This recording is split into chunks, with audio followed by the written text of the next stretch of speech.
know what really makes us mad is wasting money on CDs with only one or two good songs. Yeah. Tell them about punk.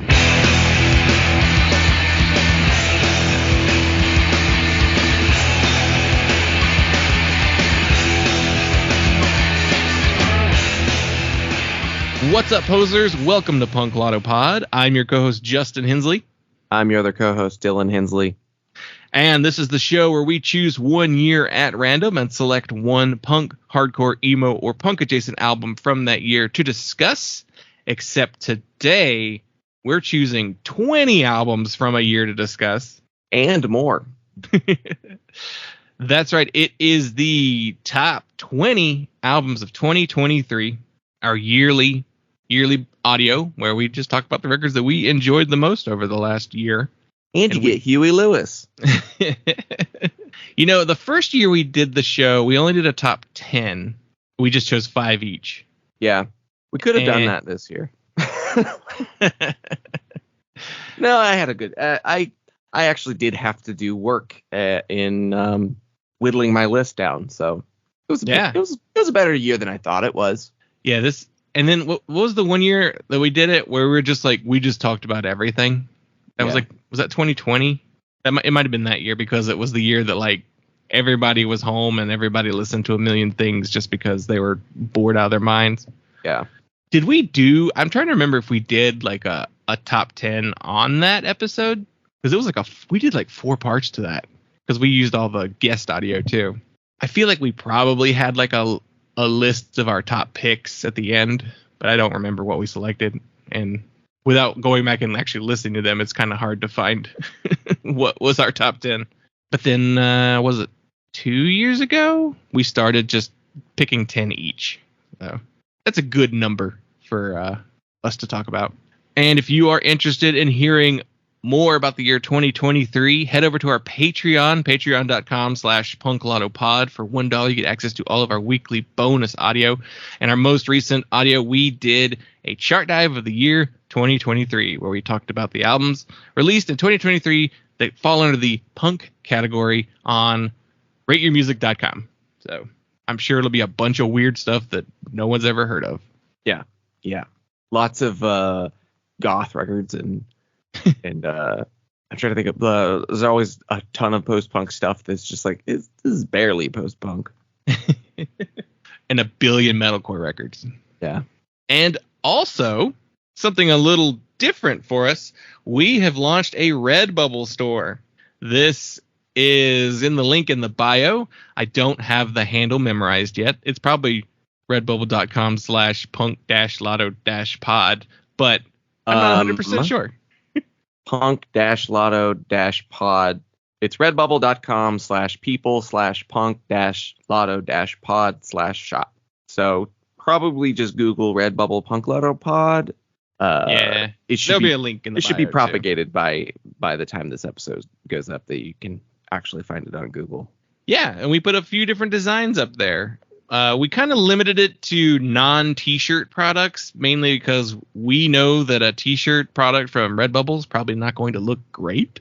So what we decided to do is primarily do coffee mugs. Like, that's my main thing that I put up there. We have 2 different wake up posers designs, as well as what's up poser designs. The wake up poser designs are only available as coffee cups, coffee mugs. But the other designs are available on like stickers, cards. The logo design is up there as well, and you can get that on like a tote bag or a pillow. For some reason, they put pillows and tote bags under the same category. So if you select one, it's eligible for both. Very odd. Cell phone cases too. Just a couple different things. If there are some products on there that you see and would like to be able to like get the logo put on, let us know. We'd love to have feedback on it. If you get one, let us know. I would love, and send a picture, because I want to see the quality on these, because honestly, we haven't seen the quality on them, so we don't know how good they are. Yeah, this is Redbubble is it's a little bit of a gamble. So if it's like absolute garbage, let us know and we'll refund you. Yeah, we'll give you your money and shut the store down if it looks terrible. Yeah. I'm gonna try and get a sample from them. I've heard of people getting samples, so I'm hoping I can get one. If not, maybe I'll just order a mug for myself and try to get a mug and a tote Like those are the ones I want to see the most. Just to see how they look. But yeah, if you like the design, check them out. Let us know. Basically, we talked about it and we were like, if we were going to do a shirt, we'd want it like screen printed and done on like really good quality stuff. Yeah. So yeah, I'd rather not do a direct to garment Redbubble shirt. Yeah. With our low res little design that I made. Probably no, well, I think I made it on my computer. Yeah. But yeah. Links in the bio. Let me know if you get one. I mean, I'll see the order come through, of course. We don't fulfill them, so who knows what it looks like. But yeah, I definitely want to know if you like these things. But yeah, I enjoyed the idea of a Wake Up Posers coffee mug. So yeah, so link in the bio. Check it out. And well, these episodes tend to go pretty long, so let's just go ahead and get into the year 2023. And what a year! How was this year for you? Personally, it was terrible. Yeah. Personally, yeah, not one of the better years of my adult life. Just I'm not gonna run down the airing of grievances, but woof. But creatively, you had a little something come out this year, which is very cool. Yeah, it's as far as like really like the heavy lifting of work for that was like the year prior, honestly, and by the time we got to the recording stage, it was just like I was like, I can play these songs in my sleep. I'm like, I was so ready.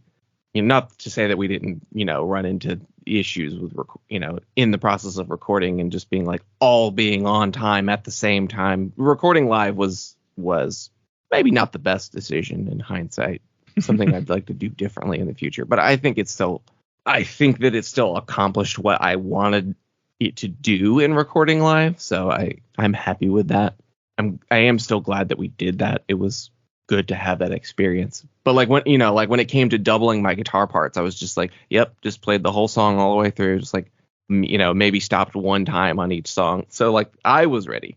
If I had the record, and having the recording to play against, I was like, dialed in and ready to go on that stuff. But that is certainly easier than having 5 people all playing on time, with no click track, with no scratches, all of that stuff. But so yeah, just good to see the fruits of multiple years of creative work and thinking and practicing and having that be out there and getting, we, as far as like, I feel like we met my real basic goal of like just getting at least one person to write something about it. That was kind of like, if I send 80 emails, if I get one person to write a review and post about it, and they did, and it was like the one place. Rosie Overdrive wrote us up on a pressing concern, which was like, that's exactly the one I wanted. I was like, if there's one that I want, it's Rosie Overdrive, and they did. So I'm happy with that for doing PR myself, putting out the stuff ourselves, fronting all the money on recording, and we're not going to do any physical merch. If you're listening and you liked our music and you want to do a tape, we'll record something new and we'll do a collected tape or something. But get in touch, please. But otherwise, in the future, we're gonna try and shop a little bit, bug some friends. And that you can listen to the new EP at bandcamp.com/major awards. Yep, right? All the streaming sites, Spotify, Major Awards. It's a good night to have a bad time. Our single, Luxurious Sarcophagus, out there as well. You can find us on Deezer. You can find us on Apple Music. You can buy it on iTunes, Apple Music, whatever it is, Amazon, YouTube. We did the normal DistroKid package and got everything pushed to every obscure streaming service you've never heard of. Napster. I'm pretty sure you can find it on there. You can find it on SoulSeek and Kazaa and LimeWire. And actually, I don't know. I should look it up on SoulSeek. See if somebody. Yeah, I don't know. For me, kind of a grab bag mixed year personally. Pretty rough, stressful year. But I was able to graduate from college and change careers entirely to the broadcast field. So that's pretty cool. Yeah, as far as work goes, I think I'm on the right track, getting the right kind of positive feedback, and got moved to the day shift, which I desperately needed to do.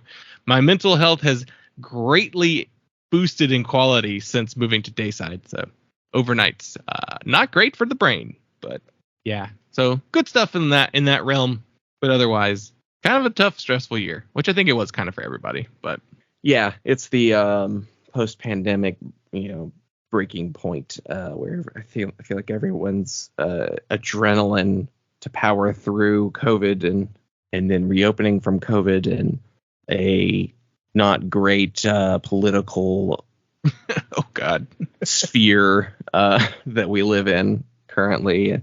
It's just a lot of people running on fumes, I think, at this point. And next year's an election year. Woo! Yeah. Brutal. This is where we insert the clip of Mac from Always Sunny. Talking about Republicans and Democrats.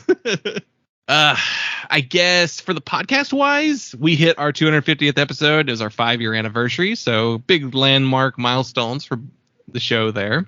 And guests were very limited this year, thanks to school and work for me.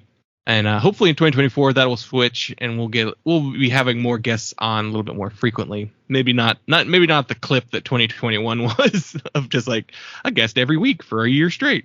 But yeah, I definitely want to get some people on, especially people who have like been on the show in the past. It's like get them back on and talk to them, and people that we haven't spoken to in a little bit of time. So expect to see some of the regulars and the familiar faces or voices rather, since this is an audio medium, to show up next year. And yeah, I'm looking forward to it. Now, musically, 2023. We got any big picture thoughts on the year before we dive into our top 10s? My biggest appraisal of 2023, my overarching impression of it was, and this is something we've maybe mentioned on the show, and I know you and I have kind of talked about it, but was that it was not a great year musically in terms of, well, you say that, and I think people kind of go, oh, but I loved this record and that record and that record, and like, we're going to talk about 20 records, and we have a few things that we had to leave off of our top lists for the sake of time. There's always stuff to listen to. There's always good stuff. That's, I think, maybe should be an obvious caveat, but maybe it's worth repeating or they're stating up front. But that it felt like in recent memory, it was one of those years where it didn't feel like there were a high concentration of good releases or really good releases. Things felt much more spread out in terms of the quality, or would be like we'd have like a whole quarter of the year where nothing really great came out, and then a bunch of really good stuff came out all really close together. So it was like a really weird staggered kind of release schedule of quality is kind of what I felt like. But I think looking back at it, and I'll be curious to see what the actual charts look like once we do that, it's not a terrible year. I don't think it was necessarily a bad year. It was just kind of not a particularly surprising year. It's interesting because I wanted to say early on that like this was a year that wasn't great. I definitely have had numerous conversations with different people who were like, I didn't go back to a lot of the records that came out this year as much as in years past. That could be a matter of my age group, and the people that I talk to on a regular basis are like, above 30 on average. And maybe like new music isn't quite as important to our day-to-day lives as it once was. But yeah, well, like, our buddy Grant having a kid. Yeah. He's not paying super close attention to new stuff. And yeah. Like some of the people that still, though, the people in the Discord, we pretty much regularly all have something new to talk about every week. So yeah, it was definitely an interesting year. I think we also had a couple years in a row that were just like exceptionally strong. Like I think 2020 through 2022 were extremely good years for music. So I think when we hit 2023, it's like, yeah, there's good stuff, but it's like not that high bar that the previous 3 years have really set. I've heard the IndieCast guys, Steve Hayden and Ian Cohen, they were talking about how 2023 was a year where there weren't nearly as many masterpieces, but a lot of triples and doubles, to use a baseball term, sportscast there, which there's a lot of triples and doubles, which means it's still a high amount of records with really good quality, but maybe not so many records where you're like absolutely hands down super amazing record that's like going to stand the test of time. Not as many of those, I feel like. Yeah, when I look at my top list, there's only a few records that I would say this is the best thing that band has done. And those are mostly like newer, younger bands where you're kind of like expect them to, but I don't know. We'll get into it. There's at least a couple of records that surpassed expectations on my list. Yeah. Well, before we get into our top 10 picks, let's talk about the stuff that almost made your list. This is the stuff that I guess you would call your runners-ups, should I put this on the list? Nah, probably not. Those picks where it's like they're good, but not quite to the level that you want it to be. Yeah. Like I said, I kind of surprised myself even. There was a lot of stuff. There's at least one thing that made my list that I didn't even have on my first pull that I had to be reminded even came out. And I was like, well, obviously that's on my list. How did I forget that came out? It just... It was one of those records that came out in the slow quarter. It just felt like it was last year. But there were enough things on here that I was like, okay, I have been meaning to listen to that, so I need to go ahead and listen to that and see if it could make my list. Or I listened to that one time and I liked it. I need to revisit it, see how I really feel about it. Is this like a long-term, a record that I'm gonna want to come back to after this year? Because that's kind of the stuff that makes my top list is like, what is going to be the record from this year that I remember and come back to? That's something I try to consider, or at least tried to consider this time. The stuff that didn't make it maybe falls into that category of, well, maybe this was good for this season and I'm not going to come back in the future. But you also just never know. There's also some stuff I kind of excluded because I was just like, I just truly did not have enough time for this to feel like it can make my top 10 list. Or it felt too far outside of the purposes of our show.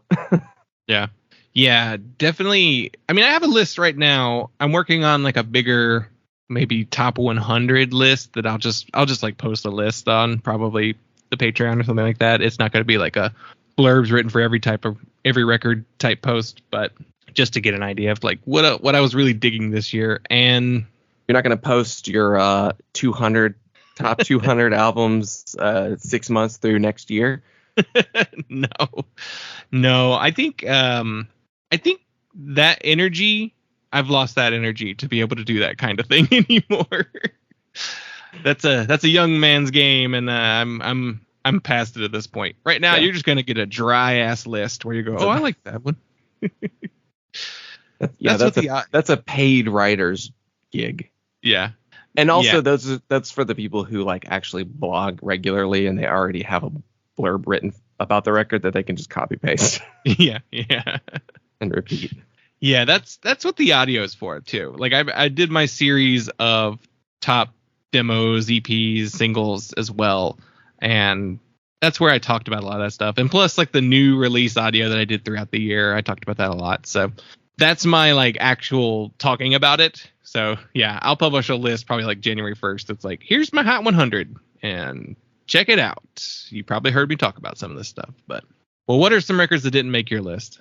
I considered I was due for a heartbreak, the Mara Weaver solo record. I listened to it when it came out, probably the week it came out, and I liked it. We've talked about it on an I'm Listening, I think, on the Patreon. Both of us kind of had the takeaway of it's all right. The back half was better. Yeah, was kind of my impression the first time. Revisiting it, I enjoyed the first half of it a little more. And I think what ultimately just kind of like pushed it off of my list for me was there was just a little bit of a sameness to it that made it enjoyable overall, but not a record with very many highs and not much to really hold up any like really stellar examples of songwriting or anything. I think there just tended to be kind of a similar sensibility and everything, and it's also a little bit of just not meeting expectations. I guess who it was made me think it would be a little bit of a different record that turned out to be. Yeah, I agree with that, especially considering like the projects Mara's been involved with prior to her first solo record. You know, she was in Ogikubo Station with Mike Park, and she was in that band Boys. She was in another band called The Mimes. I did not like that one. She wasn't the lead singer of that group, though. Yeah, it's one of those things where I was like, did you burn up all your creativity on all these other projects, and when it came time to your first like solo record, you had to figure out what you wanted to do, and then maybe it didn't land? It didn't come across to me as like uninspired or struggling, but it to me it just seemed like it was. I think she was successful at making the record she wanted to make. It does come across to me as like a record that she's happy with. I think it was just a kind of record that she was going for that was not exactly what I wanted, and probably drawing on references that I'm not familiar with, that aren't really the kinds of records that I listen to. So good. I'll not like I hated it or anything. I will definitely, if she does more solo records in this vein, like if she does another solo record, I'll expect it to be like this and probably have a stronger reaction to it, but just didn't connect. That's the takeaway, I think, for most of the stuff on my didn't make it. Like I said, I did consider it. It was one that there's definitely other stuff that I listened to one time and I'm like, yep, that was a one-time record. This was one I wanted to hear at least twice and decide. Yeah. One that just barely did not make my list, and it's mainly due to just coming out in the middle of December. So cutting it so close to the very end. And then if I'd had more time with this record, it might have actually cracked the top 10. But that is Stress Position's Harsh Reality. I put their EP on my top list last year. Walang Haya. Absolutely loved that EP. And the new record is fantastic. It's excellent. It's this very fast-paced hardcore record out of Chicago.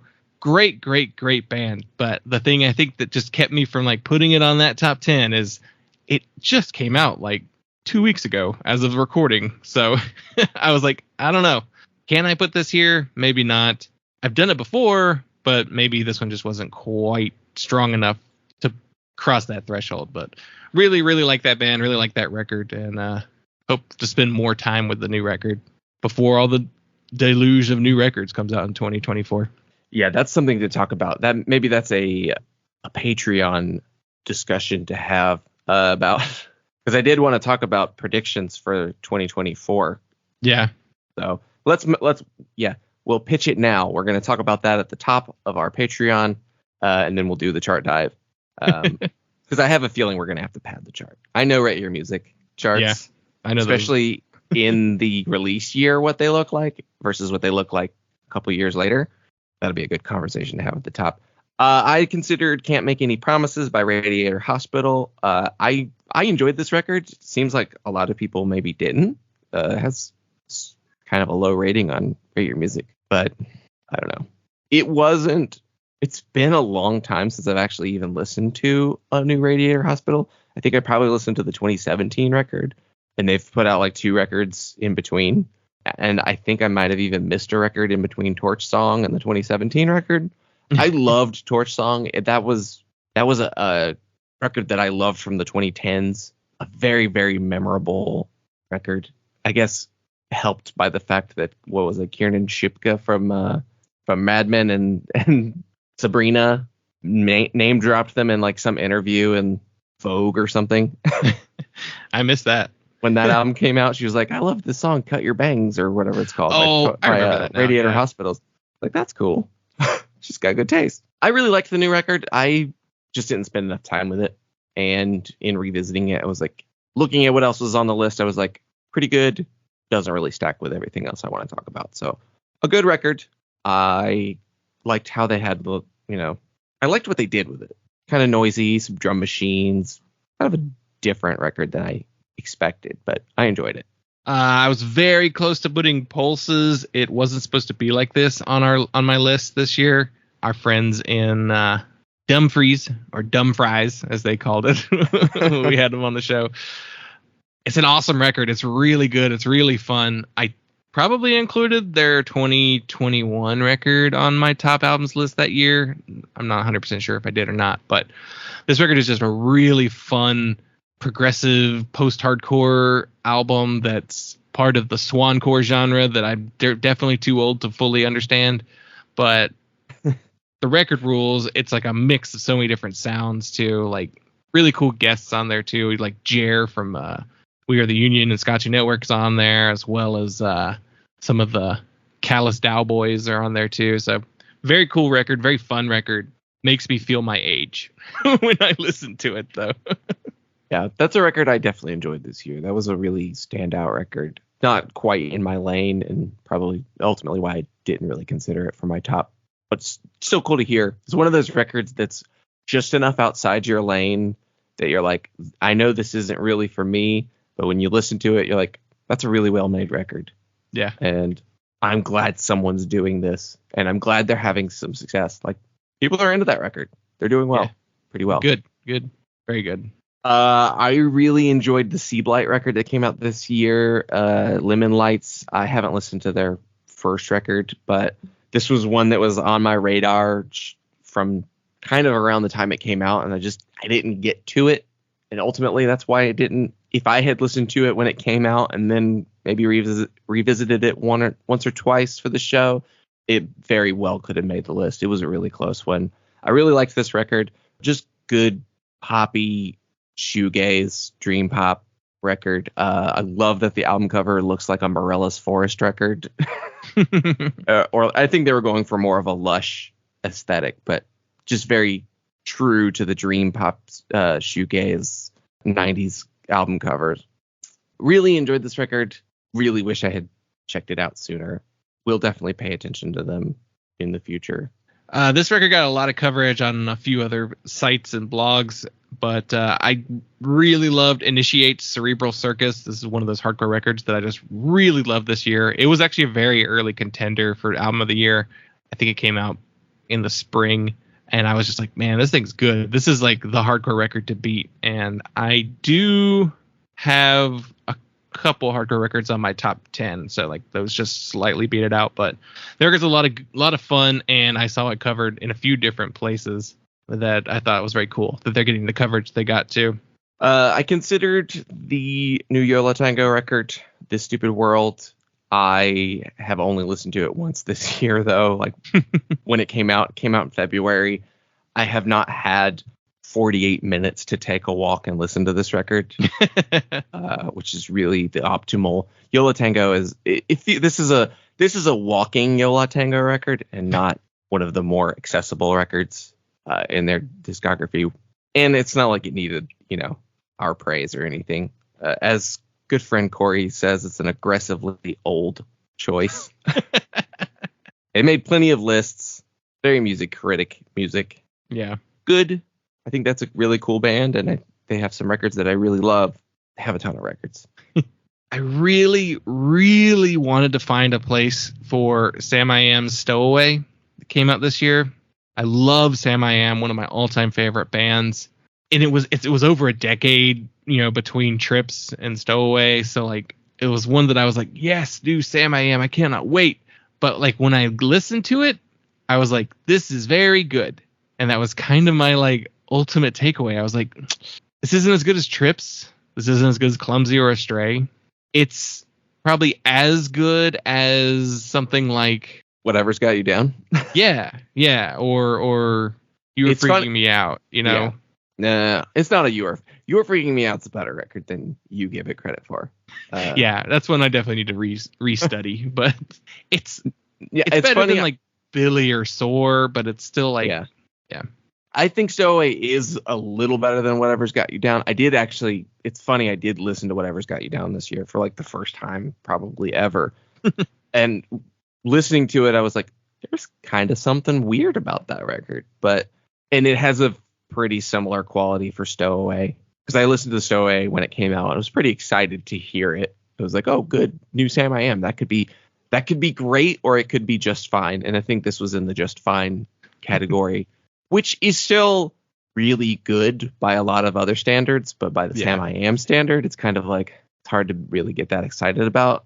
compared to other Sam I Am records, but still refreshing to hear new records that sound like this in 2023. So yeah, it's definitely like a top 20 album, but it's not a top 10 for me. But yeah, a good friend Corey said, good friend Corey's not a Sam I Am fan, so take this with a grain of salt. But he said this sounds like AI wrote a Sam I Am record, and I laughed at it. But I was like, actually, it kind of does feel like this is the Sam I Am formula.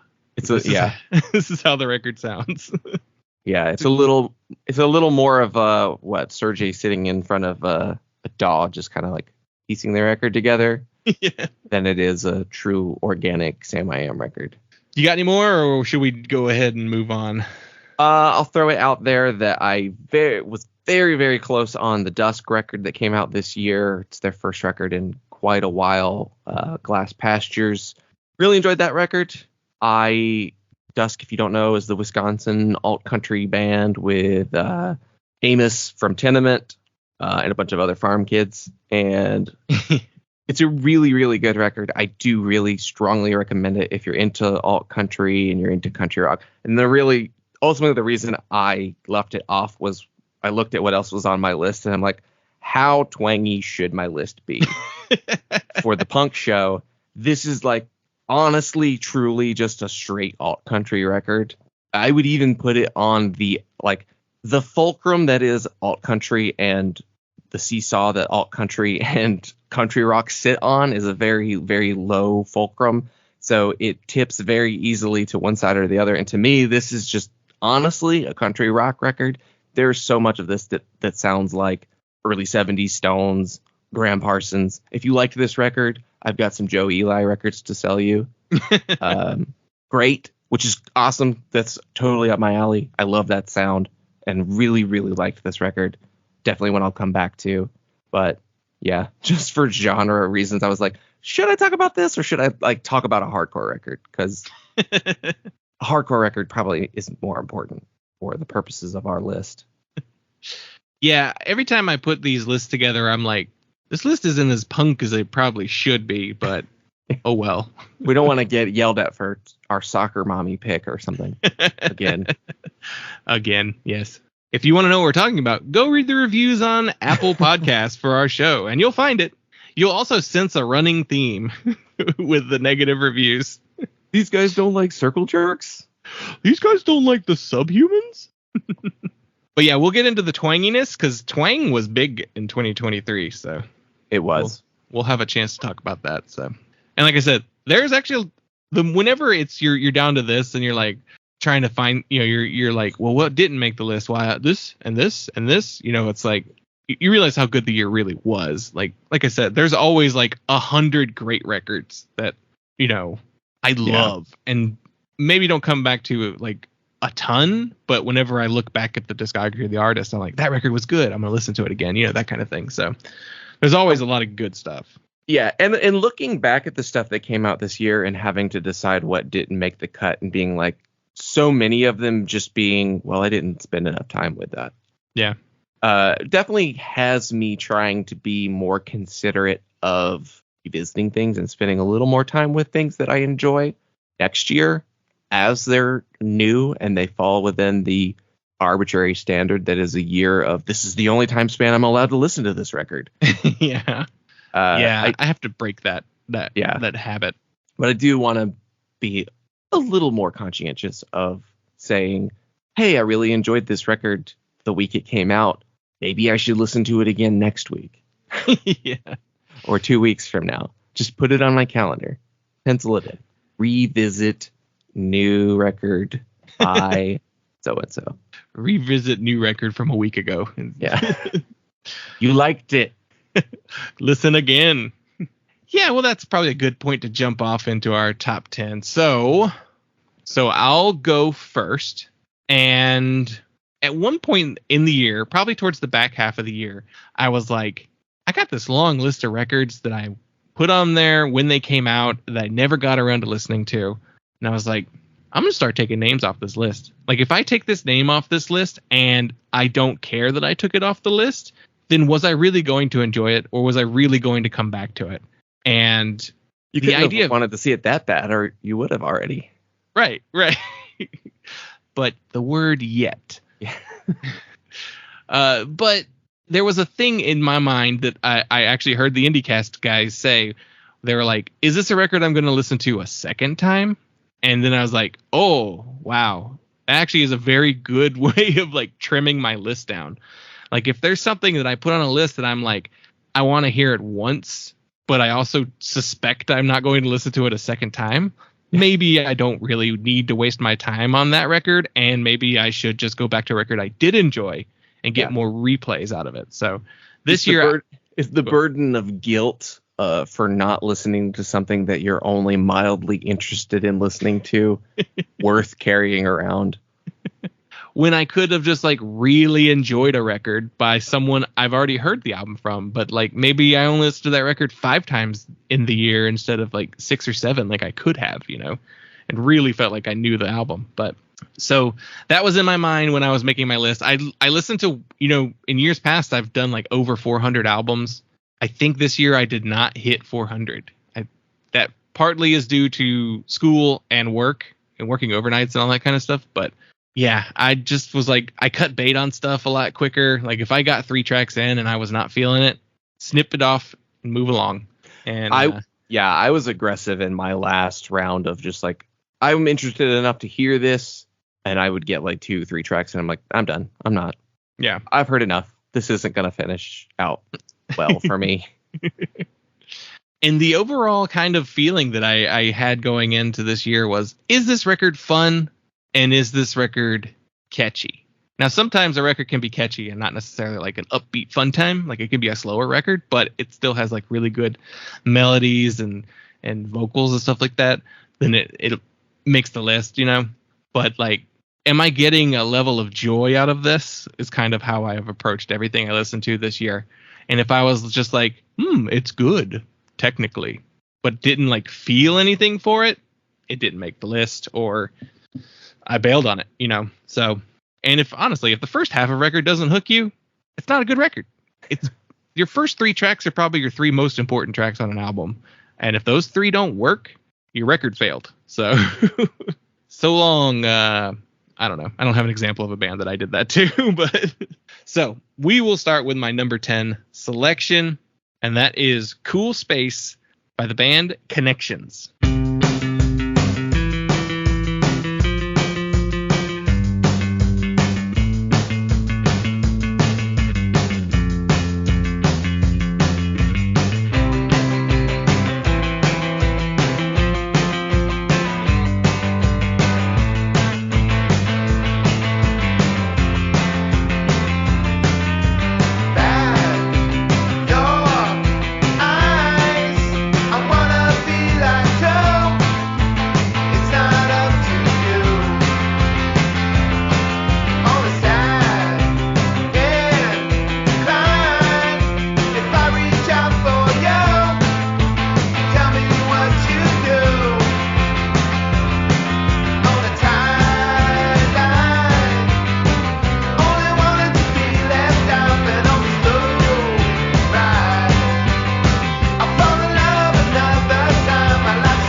Released March 24th on Trouble in Mind Records, who had a very busy year this year, releasing many albums, including ones by The Tubbs and In Attendant Anna, bands that we both listened to those records, I'm sure. Yeah, both good records. Mm-hmm. Not ones I felt like coming back to, though. Yeah, The Tubbs was a slight disappointment considering it was like the same people who did X Void, or at least one of the members of X Void, and I loved the X Void record, but The Tubbs was good, but I wasn't like repeat listening. So Connections formed in 2010 and started as Kevin Elliott and Andy Hempel, childhood friends from Dayton, Ohio, that formed the band 84 Nash in the 90s. That band got the attention of Robert Pollard from Guided by Voices, who eventually released their music on his record label in the 90s. So then Elliott and Hempel then moved to Columbus after 84 Nash broke up, and they formed a new group called Connections with other veteran musicians. And they began releasing albums in 2013, and this is the band's 6th full-length album, and their first new music is 2018's Foreign Affairs. This record features previous 84 Nash bandmate J.P. Herman on board as a guitarist and keyboardist, and this record was conceptualized as a breakup record, despite no real relationship breakup taking place. So it's just like, we want to make one of those Blood on the Tracks sad records, but we're not actually sad. So let's just write a record anyway. Proof that everything. Let's write a tunnel of love, but yeah, not be in a failing marriage. It's proof that everything you write does not have to be autobiographical. Oh yeah, what we've been telling the emos for a while now. yeah. Don't write about your actual breakup. Make up one. Do what I do and write about a shitty job as if it was a bad relationship. Or watch an episode of a TV show and then just take their emotions. That was the old Flings trick. He'd watch episodes of Dawson's Creek and be like, that's a good inspiration for a song. So the record is part post-punk, part fuzzed out indie rock, a little bit of jangle in there too. And this record is just a very concise pop rock album. Lots of really fun hooks and guitar riffs. There's a little bit of a 60s rock feel in there, but also a little of that 90s Guided by Voices, scrappy indie rock sensibility as well. And it shows too the skill that veteran artists can pull off when it comes to songwriting.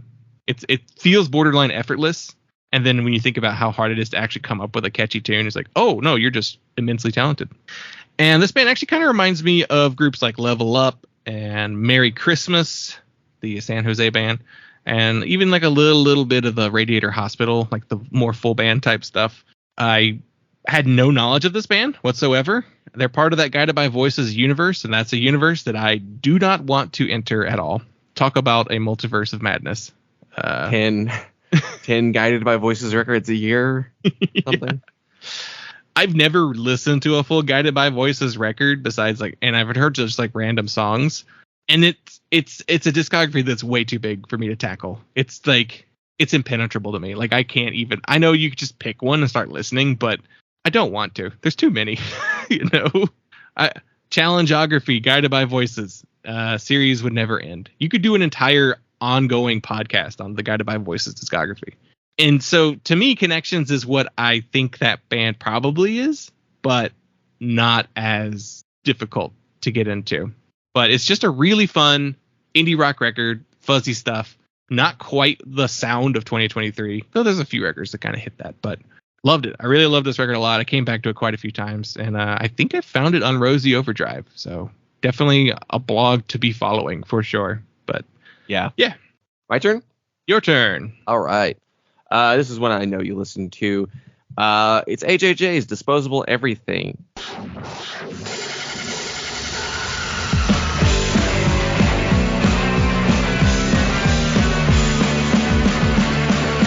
This is no exaggeration. We're living in a death machine. And no, it's not just your imagination. You've been living in a death machine.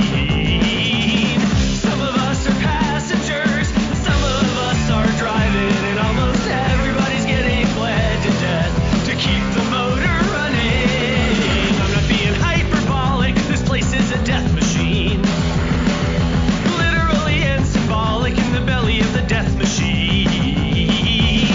Doesn't matter who is steering. It's just gonna keep on killing till we find a way to finally break the routine. But you might as well face the music. You're living in a death machine.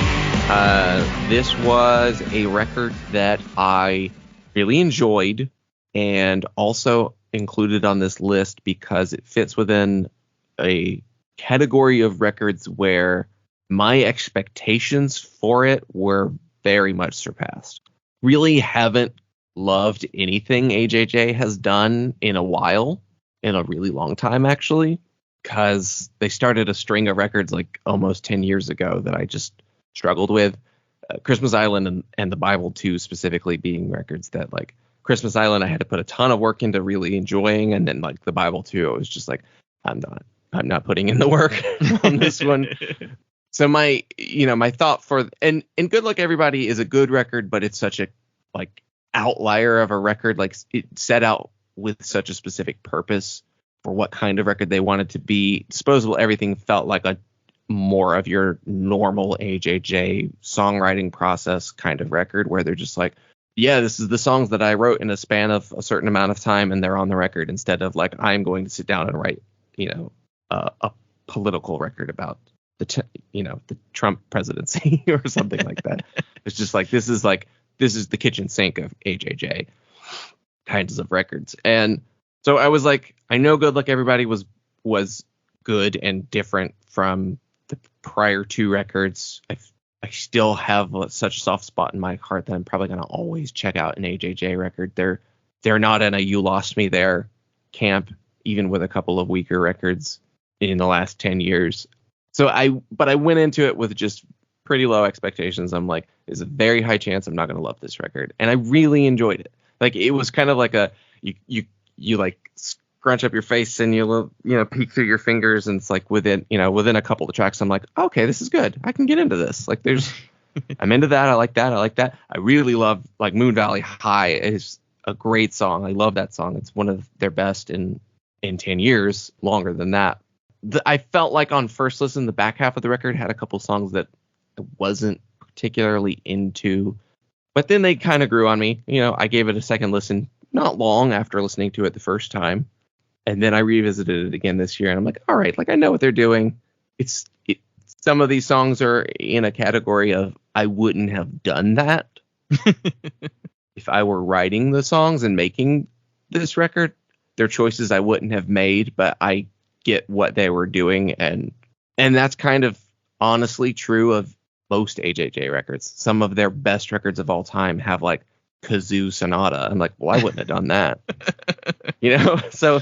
And then that's a record I absolutely love, like pretty much a 5-star, near 5-star record, So they always have had that capacity. That's where I was able to put some of these songs from this record that I didn't really like or enjoy that much, because I'm like, well, the highs are high enough to make up for the handful of low spots. But I think it's an interesting record because I think sonically it does what they've been trying to do since like Christmas Island, probably better than they've ever done it in the terms of layering and textures and sounds that they've done on previous records. I think they've really accomplished what they were trying to do on this one. It's funny. I listened to this record when it came out, and I initially was like, they did it again. They made another Bible 2. And I was like disappointed with the record when it first came out. I was like, not feeling this whatsoever. And then I think you listened to it after I'd said that, and you were like, why didn't he like this? And like, I had to revisit it too. I was just like, wait, why didn't I like it? Because you were, I think, even harder on some of those records than I was. So like, what is it about this one that didn't work for me but worked better for you? So I did come back to it and definitely enjoyed it much, much more on repeat listens. In fact, it became one of like my most listened to albums of the year, surprisingly. I think that was a like, no, we're gonna try it again. It was like a eat your vegetables type figure this out. It's one of your favorite bands ever, figure it out. And eventually I did. Like I said, like you said, though, there are some things I was like, well, I wouldn't have done that. And so that's why it like didn't make my list. And honestly, it's still not even in my top 20. It's maybe in the top 30, 40, not 100% sure where it's going to land in the end, but it's definitely better than the Christmas Island and Bible 2, but I like Good Luck Everybody more than this one. So it's kind of in the middle of the pack of AJJ records for me, but it's interesting for sure. Definitely a lot to chew when you're listening to it, so which has merit, All right, my turn? Sure. All right, my number 9, it is All Her Plans by the band Cable Ties.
was released June 23rd on Merge Records, who also had another album on my list, which we'll get to later.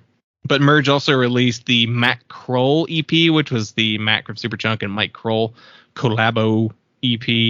They did a Giant Dog's Bite and the Neutral Milk Hotel reissues, as well as the Mega box set by Superchunk. So Merge was busy this year. And Cable Ties are from Melbourne, Australia, and this is the band's third full-length album. And very early into the year, it was announced that Cable Ties were returning with a new record, and I was immediately stoked. I was like, hell yeah, I loved their last album, their 2020 record, Far Enough. That was in my top 10 that year. Seriously, one of my favorite albums of this decade that we're currently living in. And so the expectations were very, very high for me. And the record came out the same day as a funeral I attended.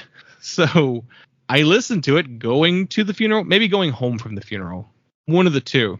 Either way, not necessarily the best headspace to be listening to a record that I'm highly anticipating. And I didn't really like it that much. So I was like, I have a feeling this is more the scenario in which I'm choosing to hear this record for the first time instead of the merits of the album itself. So definitely gave it another shot later and was like, okay, different mood, different feeling I was in. I was like ready for it that time. But interestingly, though, this record is pretty different from the last album. So Far Enough has a lot of, I guess you would call them like expansive or just fairly long songs. And that album's like 40 plus minutes long. And this record's 35 minutes. And so this record is a little more raw. It's a little more punky. It's a little more to the point than the last record. And so that is partly why I don't think I clicked with it as quickly.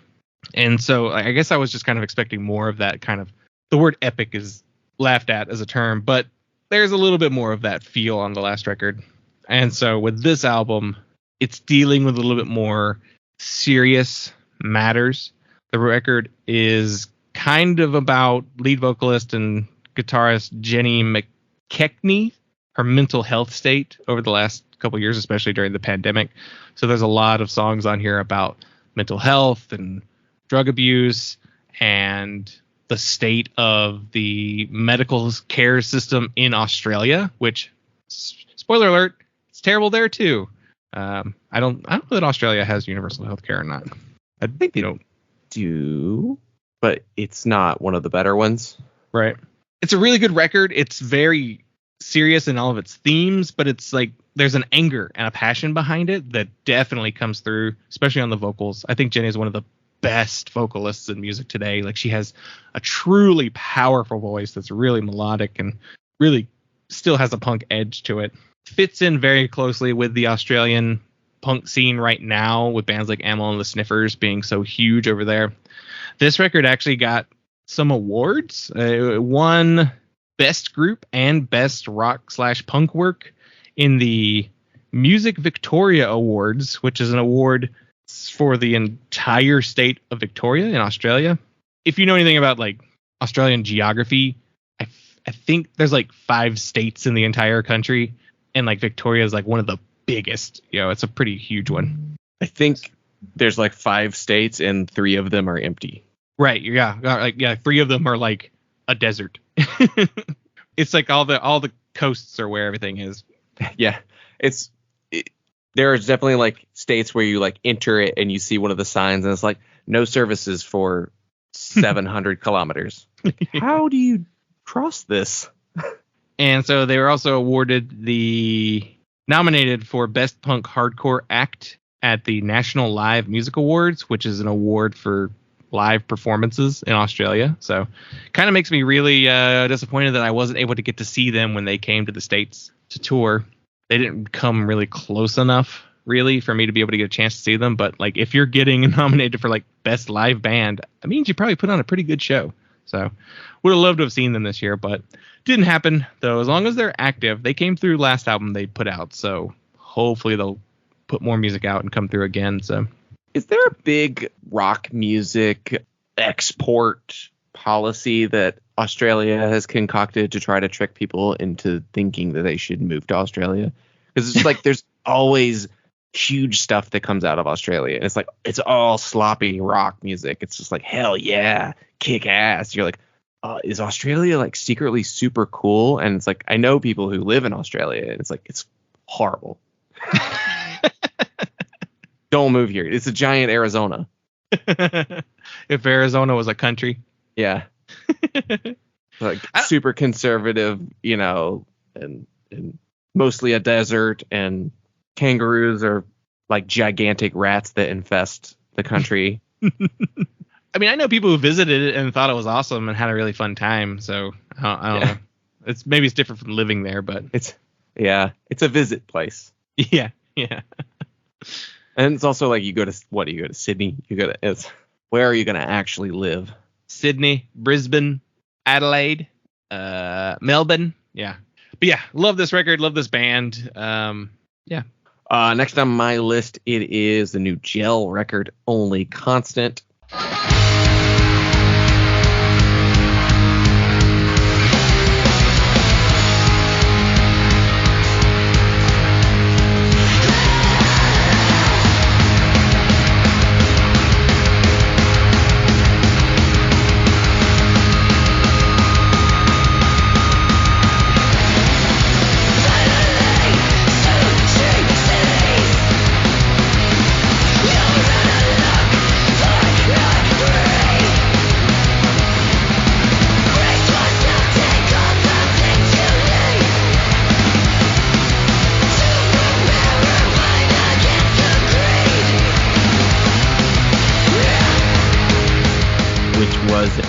Record I was really excited to hear when it came out, and in revisiting, this was one that I almost didn't make the list. It was in my top polls. I was like, I know this is a great record. I know this is a really good record and a standout from the year. It's definitely one of the strongest hardcore records that came out this year. So I was like, definitely going to try to make a point, but it was pretty low on my priority list of stuff to revisit. And this one just snuck in. It was just like, I was like, oh, well, I've got, I'm going to work right now. I probably have just enough time to listen to this record and make up my mind. And I was like in exactly the right mood to listen to it. And I had exactly the right amount of time to listen to the record. Like it ended like 2 minutes after I pulled into a parking space. I was just like, I know I'm on the last track, so I'm just going to sit and listen to the rest of the song. And then I'm going to get out of the car and walk the rest of the way to work, because I'm like 2 blocks from work to park ever. I was like, yeah, this one's got to, we'll dump the country record and we'll put a hardcore record on here. It's such a fucking cool sounding record. Recorded by their drummer, Zach Miller. So the drums naturally sound incredible. But everything else sounds really good. He's not just make sure the drums sound good and the guitars or whatever kind of producer. Like he's a good producer. He's a good engineer. They do. I feel like Gel does pretty much exactly what I want most hardcore to do in 2023. It's short songs. This is like 10 minutes long, or it's like 10 songs long and like 16 and a half minutes long. I'm like, perfect. Minute and a half, under 2 minute songs for almost everything. Super gnarly distortion, really fucking cool sounding vocals with all this like slopped on delay and reverb and shit. Like it's just like cacophonous, but just crisp enough in like the guitars cut and the drums are really punchy. Just a really well balanced sounding record. And serious songs, they're just like pissed off and have something real to say. And I think it's a really cool record. Gel's been one of those few newer hardcore bands that I'm just like, pay attention to everything they do, because they're doing it right. There's other stuff I've heard and I'm like, yeah, I get it, but doesn't push the needle for me. But yeah, this record rules.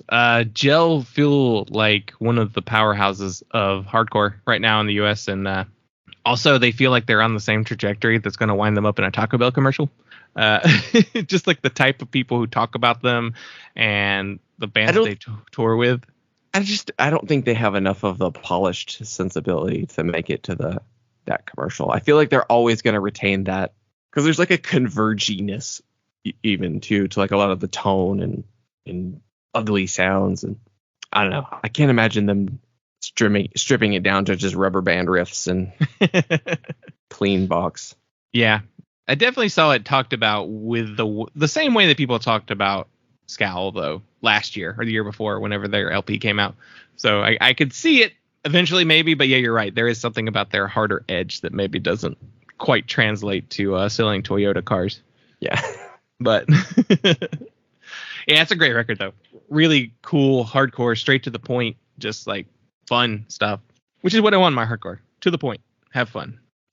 All right, my number 8 pick. It is Sometimes You Have to Look Back by the band Rivalry.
Released June 29th on Brass Neck Records, who also released albums by What Goes Up, the All worship band, Not, as well as the band Shoplifters.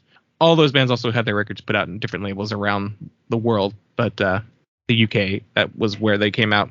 So Rivalry are from High Peak, England, which is in the Manchester area of the UK. And the band features Neil McLennan of the bands Blitz, which are like an Oi band, as well as Epic Problems, who are a very good band. Really like that band. So listening to this record, it immediately reminded me of the UK punk band Bear Trade. They were a band that I absolutely loved. They were from more northern England, I think from like the Sunderland area, which is where Leatherface is from.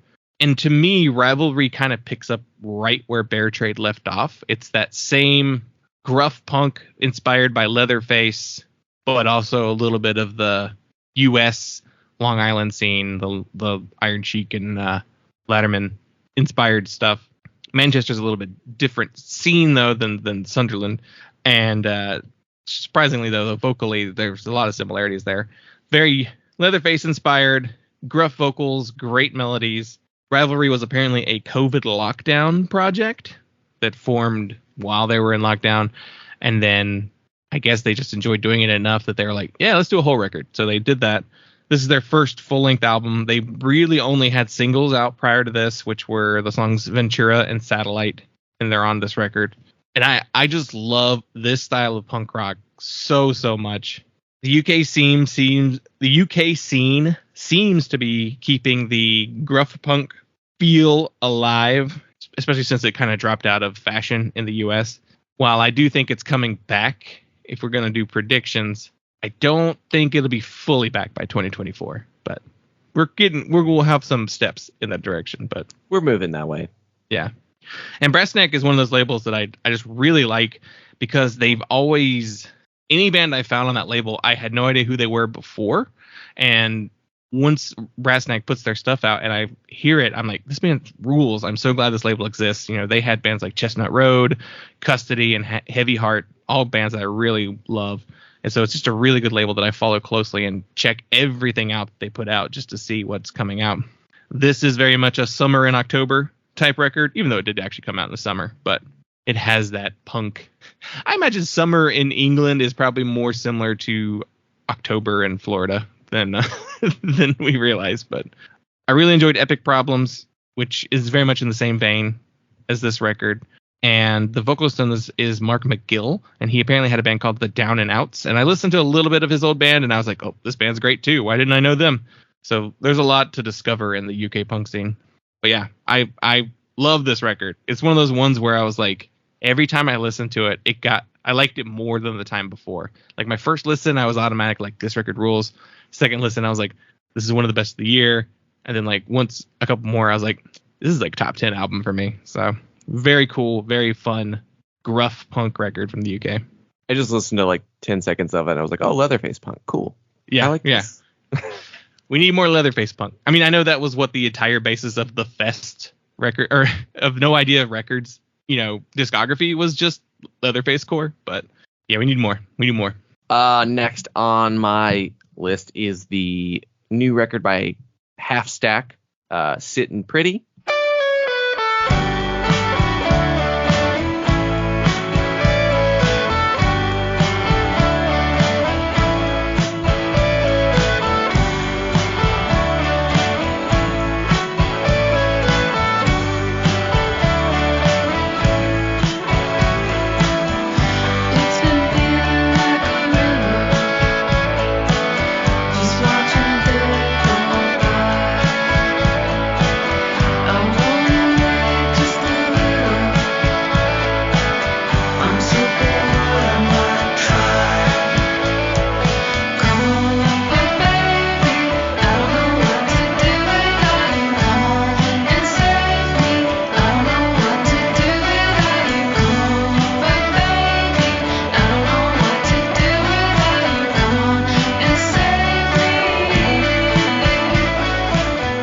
Which is one of the records I was looking forward to a lot this year, and I think pretty much met expectations, like right on. Like it was kind of just like no surprises, just hit the nail on the head. I was like, that's what I wanted from them. Really liked it. Half Stack was initially even really kind of a band that had to grow on me in the first place, but I've grown to really love their record from 2020, Wings of Love, and so I was pretty eagerly anticipating Sitting Pretty, and like I said, I think it met expectations, and it's definitely one I'm going to keep coming back to. It's in the so we said twang is big this year. This is in the big twang category. It's Big Starred Uncle Tupelo. This record I felt like leans more into like your Luna Galaxy 500, a little bit more of your psyche slowcore tendencies. I feel like there's not a really succinct great name for this kind of music. I think it's hilarious that the band is called Half Stack, but they're like sound more like they're playing combo amps. It's it's not a Marshall Stacks tone. It's just like which maybe that's where the half is instead of a full stack. But I just think of it, if I could put it into a short phrase, mega chill rock. That's kind of what it is to me. I'm just like, hell yeah, man. Like just throw on this Half Stack record and just hang out on the porch, drink a beer, man. Which I love. I love that classic rock sensibility, just like played like the guys playing on the front porch in Phantasm. Perfect example. Just like a 70s rock sensibility played at very low volume. Reggie Bannister core. Fully trying to embody that vibe with Major Awards. So Half Stack is very much a spiritual connection. I'm like, and like I mentioned on the AJJ record, there's stuff that I'm like, well, I wouldn't have done that, but I can appreciate it. But it's like Half Stack does so much stuff that I'm like, I want to do that. That's exactly what I want to do, which adds to a level of enjoyment to this record. And I feel like this whole record is like that. It's just, there's so many moments I'm like, oh, that's cool. I want to do that. Oh, I like that idea. It's a cool sound. Highly recommend this one. I will keep coming back to this one. I enjoyed it more each time I listened to it. I think I'll continue to do that. Half Stack is definitely a band that grows on repeat listens. Now I need a Major Awards t-shirt that's just Reggie and Jody playing guitar on the front porch in that song. And it just says Major Awards on it. That's got to be your first piece of merch. Very niche. Yeah, this record, I didn't hook with it immediately. This was a year where I think I had to come back to records a lot. Because a lot of times the first listen just did not hook me. Also, it was like that with the last Half Stack record, where the first time listening I was like, pretty good. And then I liked it more on the second and third listen. So revisiting it, I was like, okay, yeah, it's definitely much better. I don't know what was wrong with me this year that I just was not in the mood for anything the first time I heard it, but that's probably from like living like a vampire for a year. But vampires don't really like country music, I guess is what. This is how we talk in Tucson, Arizona. But yeah, the twang is strong in 2023. All right, my number 7 selection. It is the self-titled album by the band Dead Pioneers. Not a very good Indian, maybe even a bad Indian. My cheekbones aren't high enough. My last name isn't a sentence. I don't have enough beadwork or turquoise, and I don't speak good pidgin English, certainly not as good as Johnny Depp did in that movie that one time. And I don't care if you connect with Indian spiritualism. I could care less if you did a sweat lodge with your Caucasian spirit guide who knew an Indian once. And sure, millions of Indians died, but tell me about your feelings and cry your white tears. I'm just gonna be over here being a bad Indian.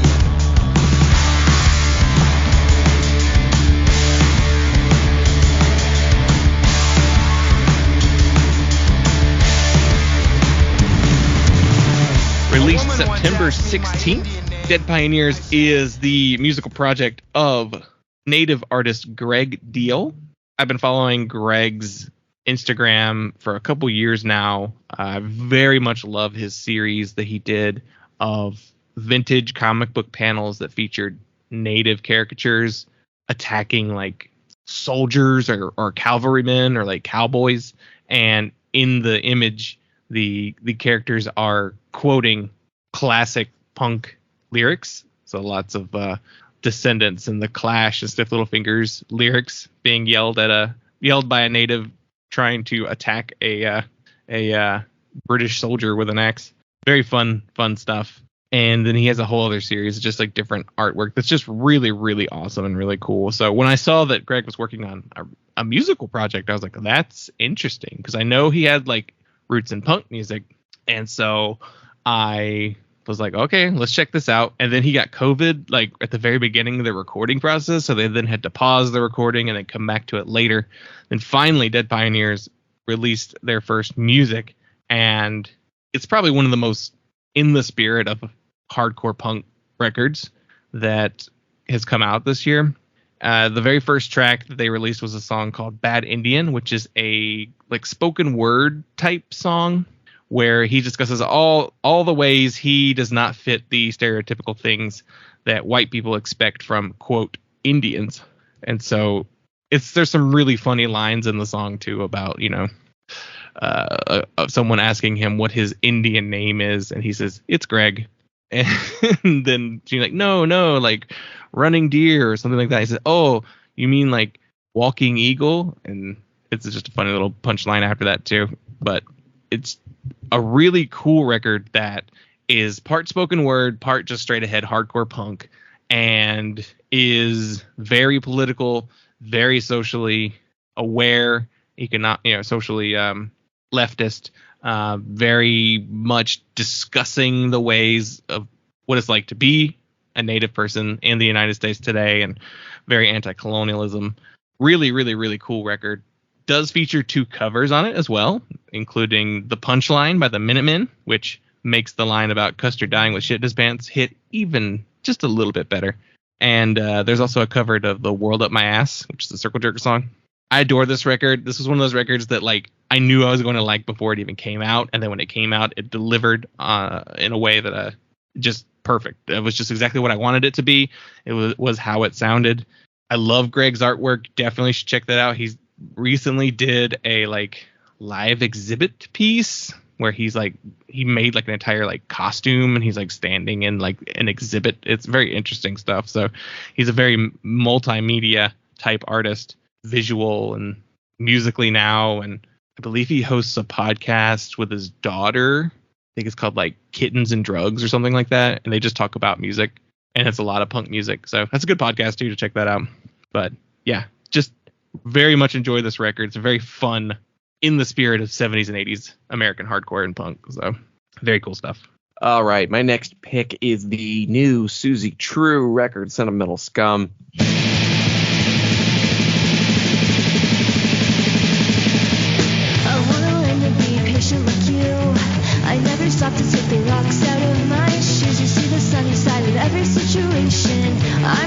In my imagination, I'm a lost cause. I got a dark heart. I like to stay sad, cause it's a lost art. So, if you saw me laying dead in the street, would you stop your car to take a picture of me? I'll be your roadkill. Promise to stay still. We're going downhill.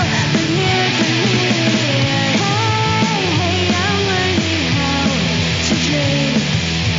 All of this hate out from my heart, yeah, from my brain.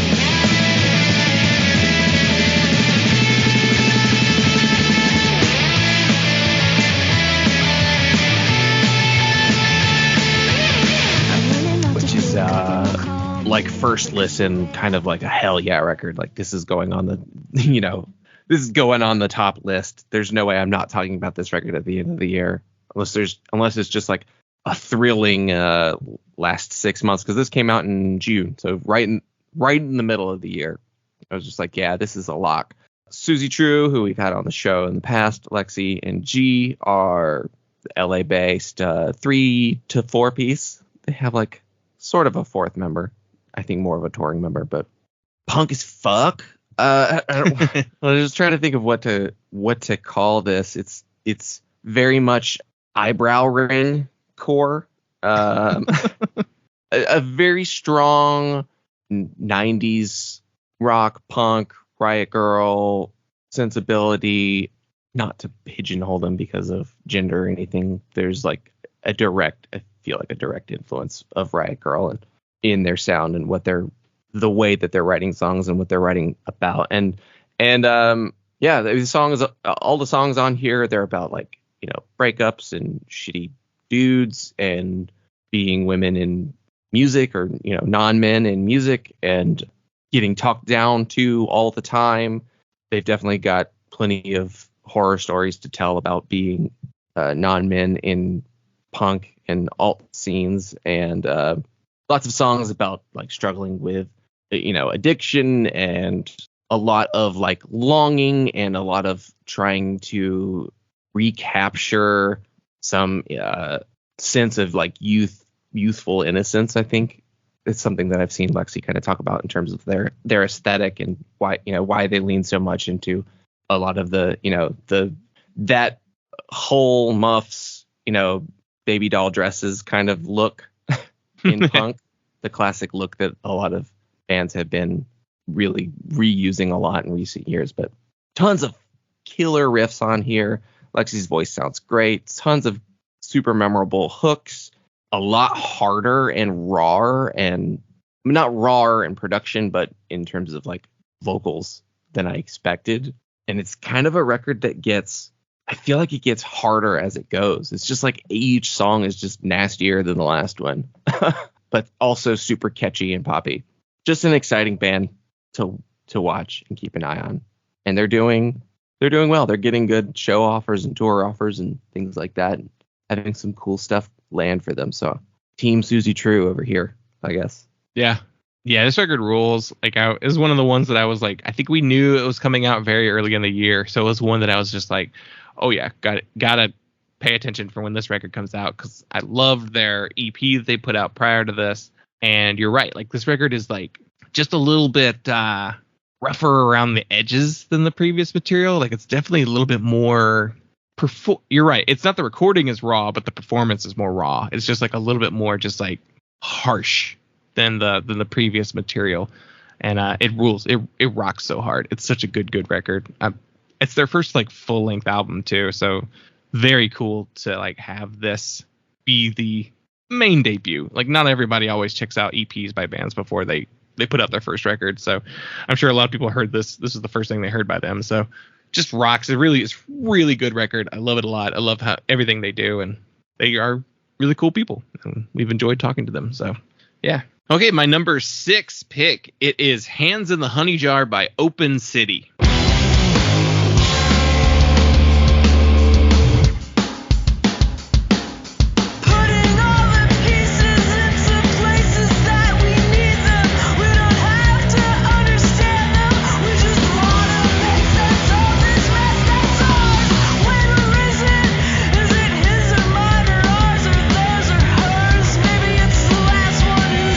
Standing holding on to burning madness.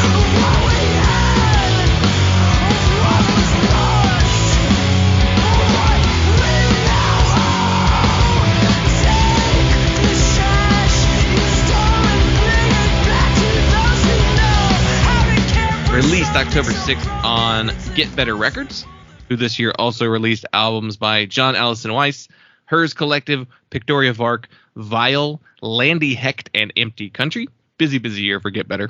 This is Open City's second full-length album after their 2017 debut, so it's been, do a quick some little math here, 6 years? Long time. And this is a supergroup that features Dr. Dan Yemin of Paint It Black, Lifetime, and Kid Dynamite fame, as well as his bandmate Andy Nelson, also of the band Ceremony, and now a producer. He's recorded some albums this year, too. We have Rachel Rubino of Bridge and Tunnel on vocals, and Chris Wilson from Ted Leo and the Pharmacist and Titus Andronicus on drums. And so I really enjoyed the 2017 debut, just a really great record. One of the things that really tipped me off into like how cool the project was going to be was the band citing Sarah Kirsch as one of their major influences going into that album. And that element is still very present on this second LP, but god damn, they upped their game between the first record and this one. It is such a cool fucking album. It's one of those like records that I put on and I'm like, fuck yes. Like track 1, side 1, it's just really killer hardcore music. Very much in the vein of many of the Lifetime family tree, just very hard hitting hardcore punk with roots in like the American hardcore scene of the 80s. Sonically, it's probably like the closest to Paint It Black, but unique as well. This record really features elements of more post-hardcore elements. The Fugazi and Fuel inspirations are much stronger on this album. The song No One Thinks About You More Than I Do has a very end of a year self-defense family vibe back when they were still inspired by Discord records and the emo-core scene. God, it's so good. It's one of those records that like you put it on and you're just like, this thing is just rips so hard. It's so good. Killer band. Rachel's voice is outstanding because in Bridge and Tunnel, that was a little bit more of a melodic band. This project is like hardcore vocals, shouted stuff. Dan sings a song on here too. Just rules. It just rips. Like, I love this band. I would love to see this band live. It seems to be their primary. I take that back. Andy's primary project is still Ceremony. Like, that's his like main job. But as far as Dan goes, is maybe the thing he's probably more involved with. But there's something else that came out this year from him. We'll get to in a minute. But I think Open City is kind of their current thing they're putting their efforts into. So I hope we don't have to wait 6 more years for another release by them because they're too good to sit on the back burner. I'm hoping COVID was the reason why like it took so long for them to do anything else. But yeah, just Open City, killer record, killer band, killer artists, great super group. Love them. Next on my list, it is the new record from Moving Targets, In the Dust.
This is the one that I just kept forgetting came out this year.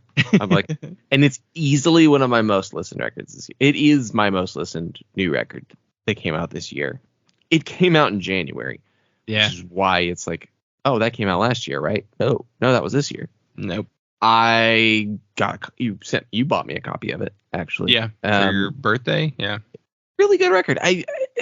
Moving Targets is and kind of has been probably pretty much always been a sleeper hit band, truly never recognized in their time for being, being Husker Du contemporaries, and being a Boston band is probably where there's the issue in terms of why they got overlooked. And I would say Moving Targets is an example of how regionality was not true, but it certainly like worked against them, that they weren't a Twin Cities band, but they definitely had a Twin Cities sound. But then you remember like Mission of Burma was also a Boston band, and I'm like, oh, there's tons of Mission of Burma similarities in Moving Targets. So Boston overlooked for being the East Coast Twin Cities. I'd be curious to see what other bands were doing stuff like this in the late 80s and early 90s. Moving Targets is a band that kept going for quite a while, and their last record in their initial run was 93, Take This Ride, and it's great. It's super catchy, great riffs, great songs. They reunited in 2019 in recent years, and they've just like really picked up right where they left off. And this feels like it fits within the same canon of music as far as like the Bob Mould solo records from the merge years to now, beginning of the merge years to now, and a very similar sensibility of cool riffs, super catchy melodies. I kind of came across them on their 2020 record Humbucker that year, and that record came out and I was like, damn, this is really cool. Oh, this band's been around forever. Or they were around and then they went away and they came back, but why does no one talk about them? And went down the whole rabbit trail of listening to a lot of their older stuff and be like, this is killer. This is incredible. This is the most undeservedly overlooked bands. And In the Dust is kind of an overlooked record this year. It's definitely one of the most underrated records this year, and that's bizarre to me. Like I said, it's my most listened record this year. Everyone stopped sleeping on Moving Targets challenge. It seems like people slept on them on their initial run, and they're sleeping on their return run too. It's very weird how that keeps happening with them, despite them being like a fucking awesome band. And they tour a lot. Like they kind of tour. Well, when they have a reason to tour, they tour a lot. Like they're like, we go everywhere. They go everywhere. I've seen their tour dates. I'm like, damn, they're machines. And I'm sure it's like a, North Carolina, like, yeah.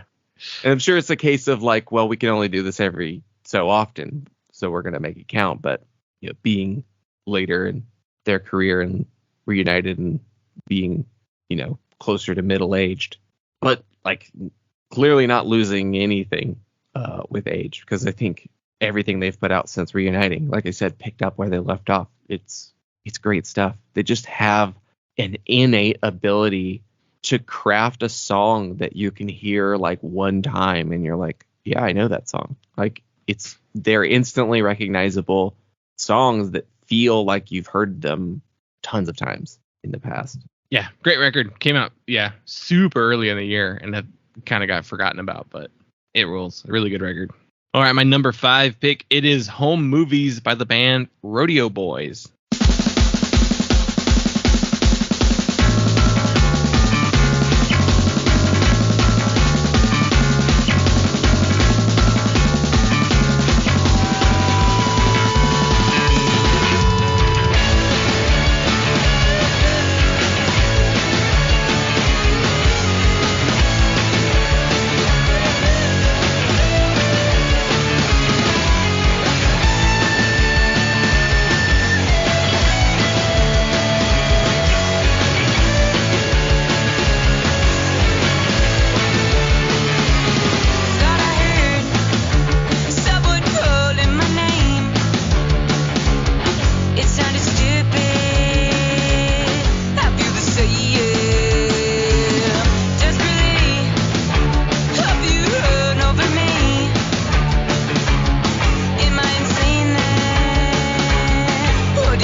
June 16th. Hey, that's your birthday.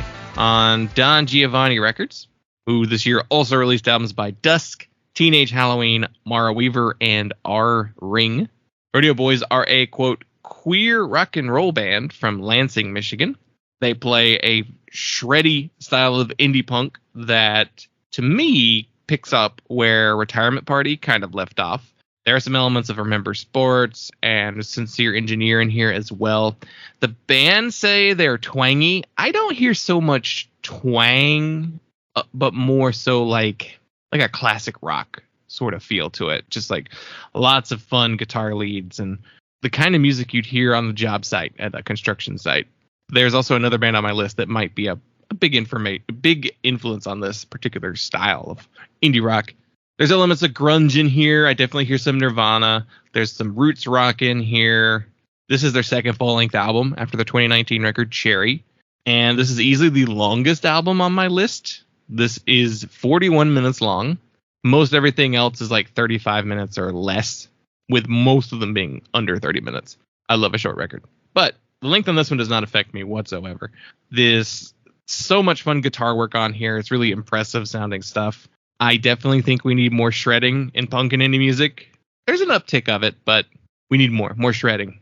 This album has an out of left field cover of Blondie's One Way or Another, and it really, really shows how similar the lead singer, Tiff Henney's vocals are to Debbie Harry's. I was surprised. I was like, sounds like Debbie Harry is singing this. It's one of those like super faithful covers where it's like, whoa, how did you sound so much like them?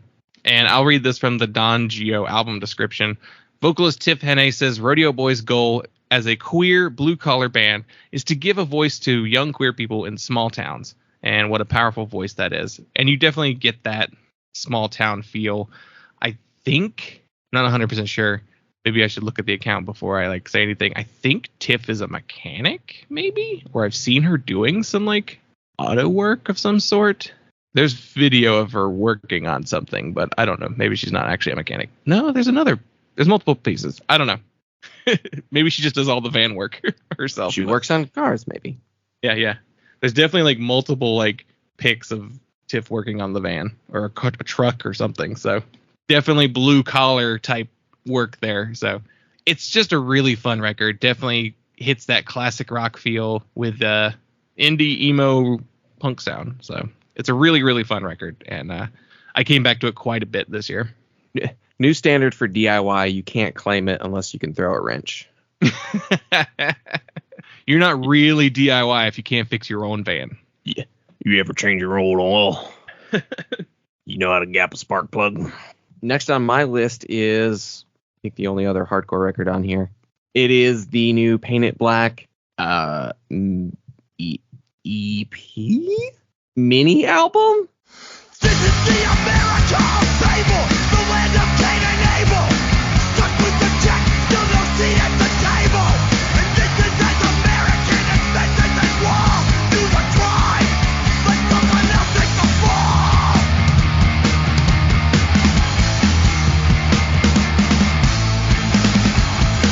And this the blue side singing. It's as American as taking from Mini LP. It just barely meets the requirements for an album, I guess. It's 8 tracks and 16 minutes long. So by hardcore standards, the runtime is long enough. Maybe is the track count. We called our 8 track an EP. But technically, I guess it was only 7, and the 8th was a hidden secret track that you only got when you downloaded it. But no, you didn't. It was on the tape too. It wasn't accidentally on the tape. Yeah. It was, yeah. The new Paint It Black record, Famine. We'll call it an album. Why not? It's been long enough since they've released anything that we just get to call this anything that's just long enough. We'll call it a new album. It fucking rips. I mean, it was it was one of the records you hear that it's coming out and you're like, oh, well, that's going to be really, really good. That's going to be end of year kind of recap material. Even if it's just 2 songs, you're going to want to talk about it because it's just how rarely do we get anything. It's been, 10 years since we've gotten anything for Paint It Black? Invisible came out in 2013. Yeah, that's right. This fits within the the Amnesia, Surrender, Invisible, which is where maybe the calling it an EP thing, an EP feels more appropriate. But because they kind of said a while ago, like, we're probably not going to do any more albums. We're just going to do EPs if we do anything else. And it's kind of like each one of those EPs is almost an album in terms of quality and substance, that it's just like, do you need to do more than that? I am glad we got, 8 songs. We got a substantial amount of material from them, and it's, it sounds like Painted Black. I mean, it sounds, there's no dip in quality. There's no showing signs of even having taken any time off. This feels like it came out the next year after the last thing. It feels like they haven't been gone, even though it's been 10 years. And no reduced sense of urgency, no tempering of tempers. Dan's clearly not any less pissed off than he ever has been. Always salient lyrics in Painted Black. A record like New Lexicon still has words that ring true today, unfortunately. Painted Black is very, very much tapped into everything that's wrong with this country. Yeah. And really not holding back in calling it out. So a massively inspiring record to hear. Like, you hear it and you're like, yeah, hell yeah, I want to do something. I want to organize. I want to make pissed off hardcore. I want to tear down capitalists and hawks. And anyway, we always need Painted Black. We will never not need Painted Black. And I'm glad that they give us something every now and then. Yeah, it was a little bit of a surprise when it actually came out, because the Open City record, I think, had come out before they announced Painted Black was doing anything. And then it was like, oh, by the way, we're getting a Painted Black. I consider it EP, just because they said that they're never doing another LP again. So I was like, definitely like excited. I was like, oh my God, I can't believe it. One of the best hardcore bands ever is actually back with some new music. So after a decade, very, very excited that they put this out. And it's, yeah, you're right. It's like some of the best material they've put out in years, but like not a drastic change from their original sound. So good. I love Painted Black. Seriously, like, out of the Lifetime family tree, Painted Black is probably my favorite. I know most people are like Lifetime, or Kid Dynamite tends to be the other really popular choice, but no way. Painted Black for me all the way. All right, my number 4 selection, it is The World Is Not Spinning by the band Daisy Chain.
April 21st on Vitriol Records, who also put out the final Graf Orlok EP this year, as well as the Sweat and Negative Blast split EP. And Daisy Chain is a huge arena rock style band from Los Angeles with a basis in hardcore music. The group features members of Graf Orlok, Sweat, and Mossbreaker. I don't know if Justin Smith is on this record, because I haven't found like an actual listing on who plays what on the record, but he is in like a video for one of the songs. So even if he wasn't on the record, he was at least, he's playing live with them maybe now. And this is the kind of stuff that I wish like Fucked Up actually sounded like. It's like rock and roll swagger mixed with hardcore punk elements. They're in a similar lane as a band like Sheer Mag, who like have this like retro rock energy to them, but with a modern punk sensibility. It's funny. Like I've read a lot of different reviews for this record, and almost every single one of them compares them to different things. A lot of people say arena rock. I think like 80s Los Angeles strip is another very big comparison. I don't hear the hair metal that a lot of people that you would get from that strip sound, but I guess I understand the comparison. I see comparisons to AC/DC and Black Flag and Jesus Lizard, and like, every review cites different bands, and I don't even agree with most of them, but it goes to show like how many different like lanes that you can take to get to this sound. There's even like this really fun song on here. It's called Across My Mind that has like an Oasis vibe to it. So like, some of those bigger rocking anthemic Oasis songs from the 90s. Daisy Chain is just like, they came out of nowhere. I didn't know anything about this band. They have another record that came out a couple years ago that I haven't heard, which I'll probably dig into once we're finished with our top 10 stuff. And it was just like this immensely fun album that just hooked me right away. I was just like, listen to this. This thing is ridiculous. And it's what like really added to the charm of it. Sonically, it's like, it's not too far away from Sweat. It's very much got that rock and roll swagger to it. Sweat's a little bit more straightforward hardcore, but this record is just a ton of fun. Like I just imagine like huge stacked amps and like a giant stage setup for this type of band, even though I know they're like LA DIY type band and they really only play like small spaces, like the type of spaces that most Vitriol record bands play. But it's the kind of band that you can imagine like they had a music video in the 80s where they're just on a giant stage and it's all in black with just like a spotlight on the band. Just really fun rock and roll feel. Big, muscular rock and roll music, the kind the Major Awards makes. Yes, muscular, rockin', chill dad music is. Next pick on my list is the new Gnawing record, Modern Survival Techniques.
Buddy, John Russell, longtime friend, Tumblr punk buddy. We've seen tons of his bands. Still have not seen Gnawing. Really need them to come to California. You're not allowed to quit, buddy. Not until you come out here. Who Gnawing have, continually been putting out records that I would be checking out even if we weren't friends. And I am always inspired by what they're doing and always jealous. Pathologically jealous of everything that they do. Modern Survival Techniques is their Modern Survival Techniques, I think, is the record that John called their Exile on Main Street.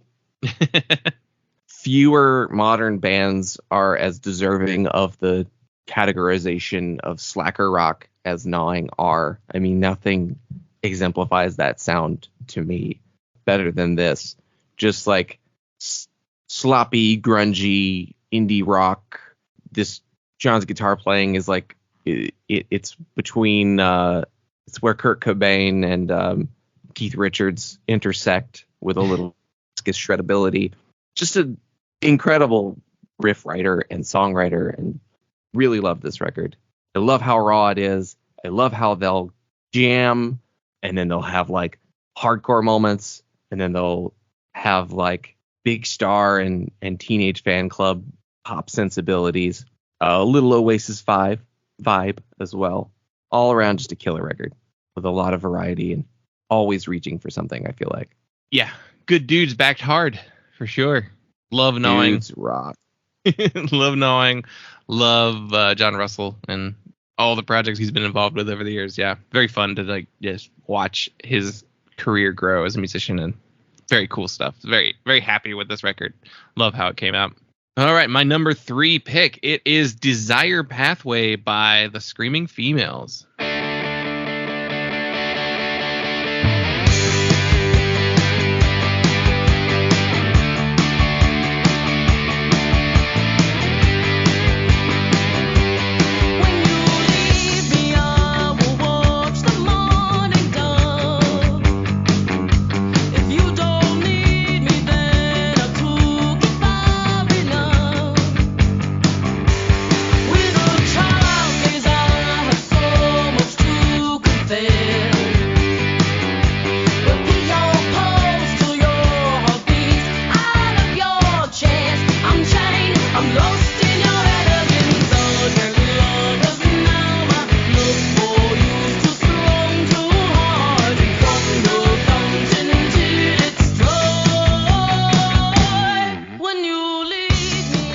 February 17th on Don Giovanni Records. Screaming Females are from New Brunswick, New Jersey, and this trio of Marissa Paternoster and Jared Dougherty and Mike Abate formed in 2005, playing basements in their hometown. They self-released their first 2 records, Baby Teeth and What If Someone Is Watching Their TV, in 2006 and 2007, respectively. They then signed with Don Giovanni Records, who then reissued those first 2 records and released every record they did after that. Over the years, they would continue to release albums to critical acclaim. They grew their audience and toured the world. In February, they released Desire Pathway, which was their 8th full-length album overall. And this record is the band distilled to their purest form. Incredible guitar rock tunes with a virtuoso singer/guitarist. Marissa Paternoster is seriously one of the best guitar players in indie music today. Even Spin Magazine ranked her in their like top guitarist list they did a couple years ago. And that does not overshadow the rhythm section. The bass and drums on this record are the backbone of their records and give them their tight punk rock core.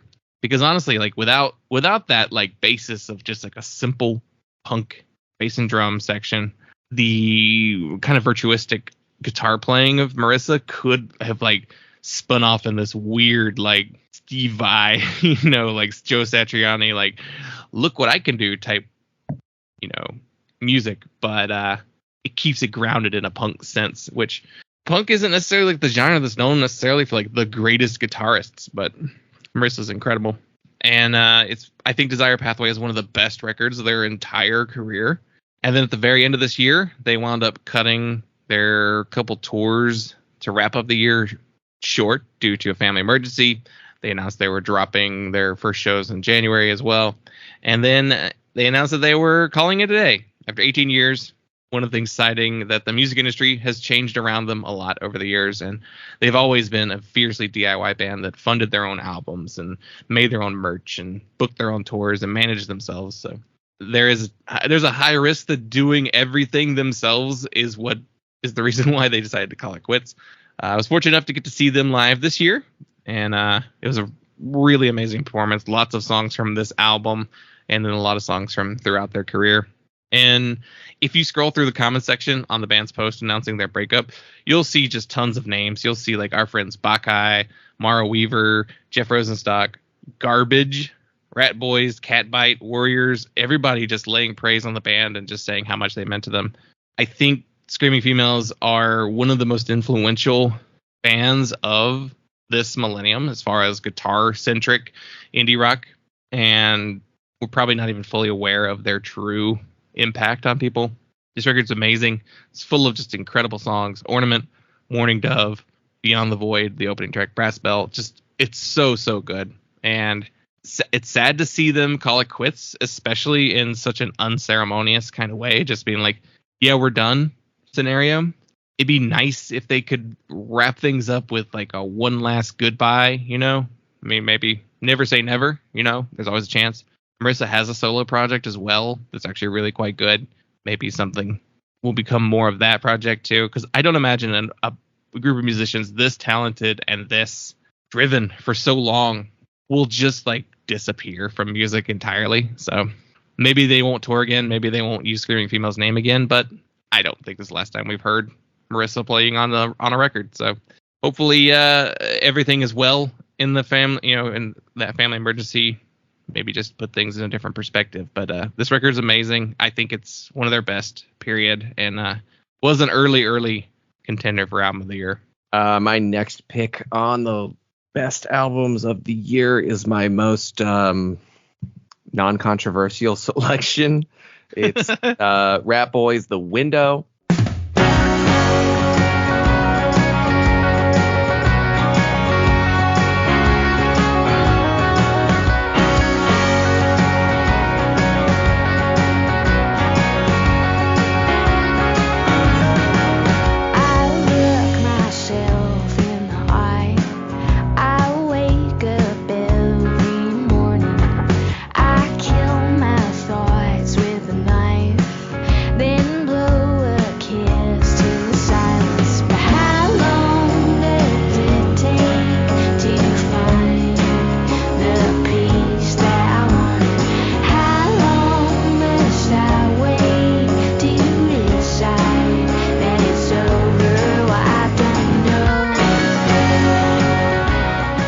Tons of hype leading up to and you know, on its release, and has landed on a lot of top lists. And I think this is one of those records that showed up on a lot of top lists that I think really deserves to be there. I was like, what?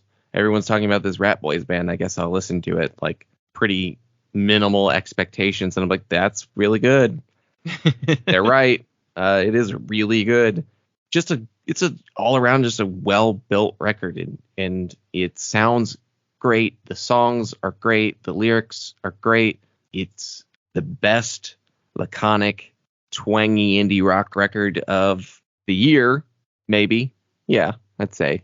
If we're doing, you know, Wallflowers core, this is the tip of the spear. I want to hear like Ratboys do like who's the Sonny Came Home? Is that Paula Cole? Yeah. Just they'd kill it. No. Paula Cole was Where Have All the Cowboys Gone. Where Have All the Cowboys Gone? Sean Colvin was the Sonny Came Home. I mean, and on first listen, I'm like, oh, this is Weaker Thans. Like, this is Weaker Thans music, which I've seen some comparisons, but I was just like, yeah, this is that late period Weaker Thans kind of twangy.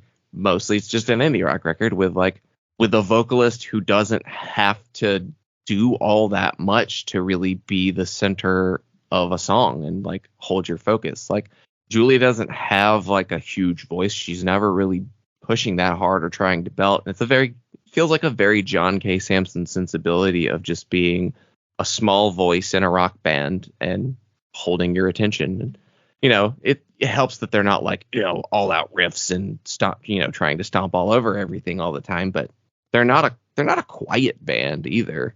There's some killer guitar work on here. There's kind of some lush, twangy instrumentation. I think there's like some fiddle and there's some keys and there's some steel guitar, but all around it's a really well made record, and I think it does deserve a lot of the attention. And they've been at this long enough; they should have their flowers.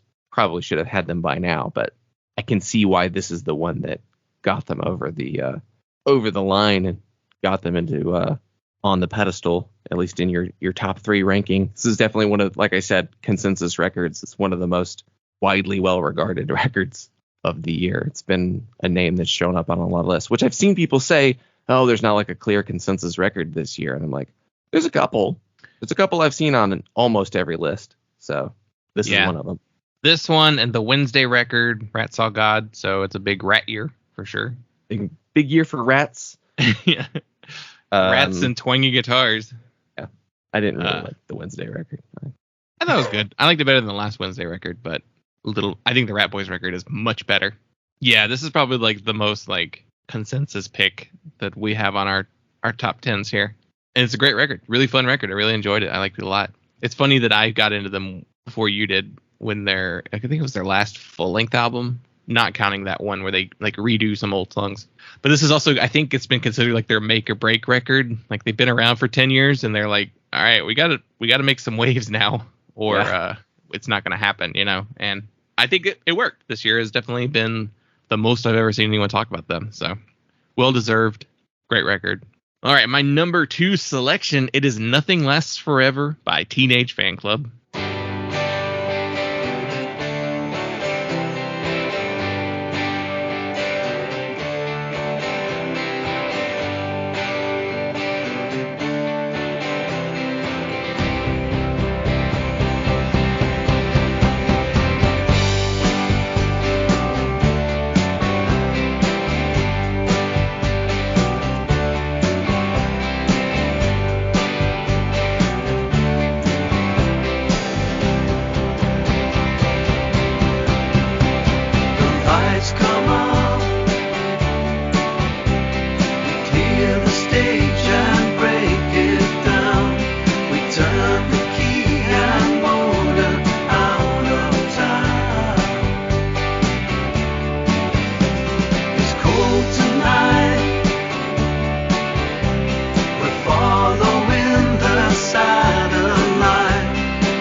Released September 22nd on Merge Records. Look, if you know me, it's no doubt the Teenage Fanclub are one of my all-time favorite bands. They are tied with Superchunk in my number 1 and number 2. They're like 1A, 1B. And really, it's a case of who I've listened to most recently that actually has that true number 1 spot. And so with a year with some stiff competition, I imagine these Teenage Fanclub and Superchunk's competition is this year. We got a new record from Teenage Fanclub and a new single and the big compilation from Superchunk. I think Teenage Fanclub wins just from the nature of new output, but this is their 12th full-length album, and it's only been 2 years between records. The last album was Endless Arcade in 2021, which was shocking to me because basically since the year 2000, we've averaged one new Teenage Fanclub record every 5 years. Now, it's most likely that Endless Arcade was held up due to the pandemic, so the time between recording was probably a little longer than the time between releases, but, you know, they definitely are putting it out at a faster clip than they were before. And this is the second full-length album released since original member Gerard Love left the group in 2018 over a disagreement on how much the band should tour. So that to me always read like, Jerry wants to stay home. And the rest of the band's like, no, we got to keep going. We got to keep going. Especially after Norm recently went through a divorce, I imagine that he's like, I got to get out on the road. You know, like, you got to keep going. And Jerry's like, I'm so tired. Let me stay home, guys. So Jerry left the band, and the band was like, wasted no time putting out 2 albums and touring the world. And looking at Nothing Lasts Forever, it's definitely a more positive record than Endless Arcade. Endless Arcade was a more negative album, with Norm really channeling his divorce feelings into that record. And this one's much more uplifting. And I was reading an article where Norm and Ray were discussing their writing process with this record, saying that they basically didn't show each other their songs until they were finished. And then coincidentally, there became this theme of lightness on the record. In fact, there are 3 songs with light in the title: I Left a Light On, See the Light, and Back to the Light. So each of them had written some of those songs, and were both coming to the same kind of like positive, uplifting goals. And this record does feature a lot of the like 60s style psychedelia that you heard on Endless Arcade. And then like some more of like 60s pop rock in there too. Like there's definitely some even like Beatles feel on a few tracks. The trademark harmonies are here. Ever since Jerry left the band, the harmonies haven't been as pronounced as they used to be, especially if you listen to like the final record with Jerry here. That's like an entirely harmonized album, but they do quite a bit of that here on this record. There were 2 singles for this record that wound up being the first opening tracks to the album, Foreign Land and Tired of Being Alone. And both these songs were a little bit dark. And so my initial feelings I was kind of let down by them being like this direction they were going to continue in, just because like the last record was so dark. And while I really liked Endless Arcade, I do consider it maybe like the second weakest album in their discography. And so when this record came out, it starts with those 2 songs. And like, okay, we're going to stay in that mood. But by the time you get to track 3, I Left a Light On, it's like a literal light switch being turned on. Like every song after this is brighter and much more upbeat and definitely more positive sounding than those first 2 opening tracks. A decision that I think they probably consciously made when they were structuring the track listing for this album. And so rounding out this record, we have Norm Enray as well as their drummer, Francis McDonald. He was the original drummer, left in 89 and then rejoined in 2000. We have Dave McGowan, who was their keyboardist from 2004 to 2018. He switched to playing bass after Jerry left the band. And we have Euros Childs on keys, who took over Dave's job. And the 2 closing tracks on this record, Back to the Light and I Will Love You, are probably 2 of the best moments on the record. Back to the Light is one of the most fun songs on here and feels the most like one of their 90s tunes. Like definitely could have been on Songs for Northern Britain. And then I Will Love You is like a 7-minute, like gorgeous, hazy tune that Ray is singing, professing his love until the end of time. It's a really sweet song. I really love that song. And yeah, this record is amazing. I just love it. Like digging deep into their discography this year, I guested on our good friend Dave Brown's podcast, One Band 5 Songs, to talk about the Teenage Fanclub discography. And after going through their entire discography to get ready for that episode, when this album came out, I was primed and ready for new music by the band. So it hit all the bases that I needed. And yeah, truly awesome record. I love it.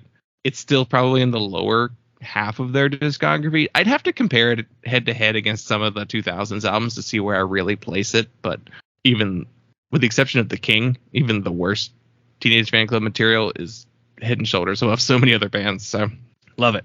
Really great record. There's been a reaction to the last record and this one of people just being like, I guess disappointed or like feeling like they've lost it or something. And I'm like, are you sure about that? Are we listening to the same records? These are good. They're just, you just haven't spent enough time with them. Yeah. This was definitely a record that I was like, I'll listen to it when it comes out. If it's like an instant hit, like I'll probably listen to it a bunch this year. But if it's like a one listen this year, it's Teenage Fanclub. I'm going to come back to it eventually. There's no rush. Those records are really not going anywhere for a long time. I'm going to keep coming back to them. Next on my list was my number 2 record of the year. It is Worriers and their new record, Trust Your Gut, one of 2 albums that they put out this year. How am I supposed to trust my gut when it makes me feel out of my mind? I'm just thinking 10 steps ahead. I've just been waiting for my life for a long time. They keep telling you that it'll be fine. Think it's too good to be true. Well, it probably is. Lately I've been feeling just a little off. If not you, then baby, who can I trust? If you're not just yesing me to death and prove me wrong.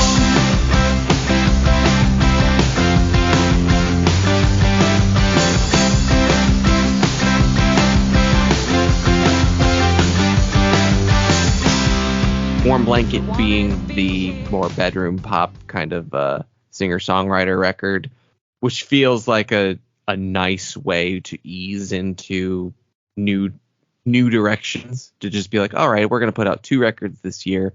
One of them is going to be extremely stripped down, and then the other one's going to be more like what you expect us to be. But not without some changes and some new signs of new potential directions that they could be going. And a wider range of sounds. I have really grown to love Worriers. I've really grown to love Lauren as a songwriter, as a vocalist. They've been consistently putting out some of the most inspiring records for a long time. I loved You or Someone You Know, their 2020 record. That was kind of where I was just like, wow, this band really is great. And there is really so much to chew on, and have gone back and listened to the previous records and was very excited for this record. And, you know, having listened to everything else and listened to Warm Blanket before this one came out, and just, it was like, I know what this is and I know what's coming, so I can lower expectations enough to be like, I know that's a different kind of record, and it's one that I can appreciate and understand why they made it, and feel safe in trusting that the full band power pop record is gonna be a good one. And it was. Like, it was just like, I know this is gonna be good, and then listening to it, yep, it's really, really good. You know, in terms of like all-time ranking, you know, it might be kind of in the middle, but a band doing this exact sound, tons of classic power pop influence, you know, tons of Cars and Elvis Costello and some Tom Petty, but with like a firm org core background, a plainness that is more exciting than someone pushing super hard, and just allowing your words and the strength of your melody to do the work is something I really, really appreciate about Lauren's voice and vocal delivery. It's something seems like they've been pushing more and more towards, to just be like, I don't have to scream this in your face. I don't have to go that hard and still hit. Absolutely floored by like all of the Franz Nicolai keyboard parts. Like, he just took the sound of the band to another level, and I'm absolutely here for some power pop with some piano.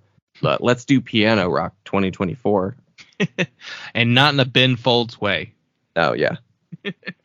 Yeah, this record rules. You know, the record that came out earlier in the year, Warm Blanket, was solid, but not really what I want out of a Worriers record. Like, I want the power, I want the pop, you know. And that record was a little bit more introspective and slower. So when this one came out this year, I was like, oh hell yeah, this is more my speed for what I want with Worriers. I think I might like this one a little better than the 2020 record as well. Like, I like the experimentation and the changes that the band took on this album a little bit more than that one. But yeah, this record's just really good. It's definitely a top 20, top 25 record for me too. Yeah. I mean, the title track, I'm Not Mad, you know, there are just like some instant memorable hooks that are like, yeah, it's an all-time Warrior song. You know, on first listen, I was like, yeah, that's great. I love Backyard Garden. I loved Cloudy and 55 is like kind of the slower song and more in line with Warm Blanket. And I think that's a great song. So always excited for a Warriors record. And like I said, I knew I wasn't going to be disappointed. Yeah. All right. My number one pick. It is The Wireless Revolution by the band Dropkick.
I'm sure some of you are going, who? What? How is this your number one record? And it's a good question. You know, if Teenage Fanclub are one of my all-time favorite bands, you know, who is the band that's going to knock them out of the number one spot? Well, it's a band who is very heavily inspired by Teenage Fanclub and quite possibly make records that are more in line with the 90s Teenage Fanclub albums than the current version of Teenage Fanclub have. I have actually saw that in multiple reviews where they were like, this band does Teenage Fanclub better than Teenage Fanclub. Maybe in a 2023 setting. They're much younger artists, but also they're playing in the realm that was sculpted by Teenage Fanclub. By the way, I'm so glad that their sound, Teenage Fanclub's sound, has become such an influential and like inspirational sound to modern bands, because there's been a lot of jangle pop this year and last year. So love this trajectory. Let's keep more at it. You guys need to work on your harmonies a little more, though. Like, that's where you're all really lacking, but you're getting there. Harmonies are hard. Oh yeah, I know. That's hard. I'm working on some band style harmony where all these guys shouldn't be singing together, but it still works. So this was released April 28th on Hurrah, Rock Indiana, and Sound Asleep Records. Multiple labels helping put this one out.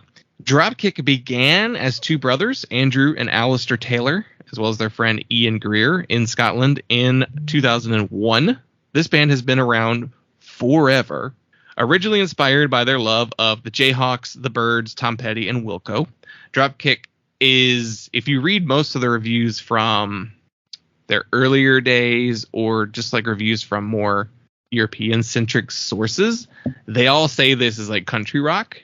And while I definitely hear some country rock in there, I think to U.S. ears, this feels just very much like Teenage Fanclub inspired.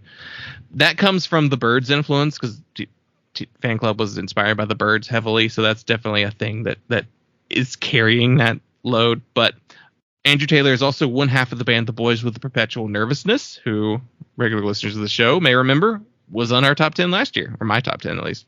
And it's that 12-string guitar, really. That's the thing that makes you go, oh, there's that jangle. That jangle's here. Dropkick are a shockingly prolific band. This is their 17th album. 17 records. And this record is amazing. It's so good. The lineup for this record is Andrew Taylor, Ian Greer, and Alan Shields, who Alan joined the band in 2018 for their album Long Wave, which I think is considered like their biggest record.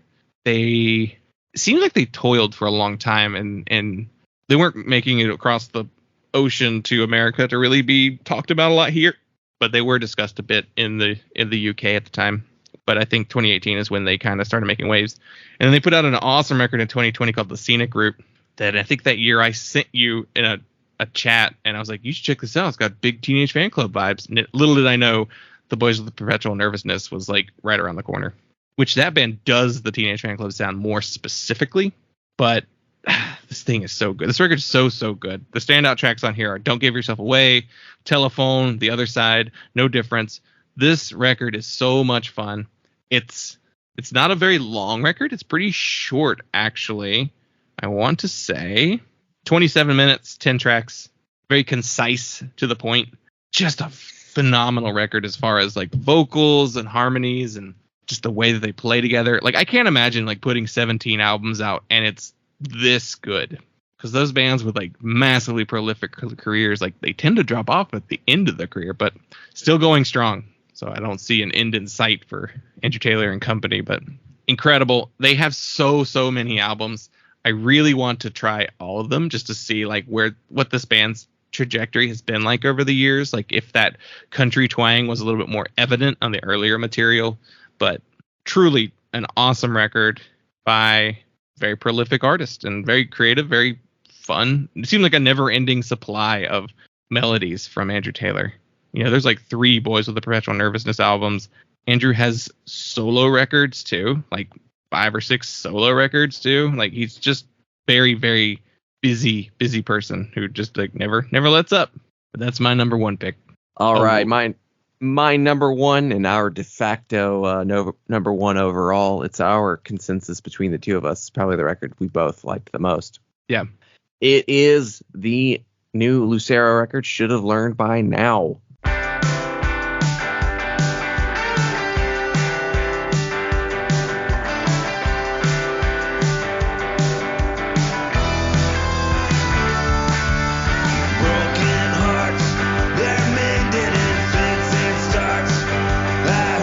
Crying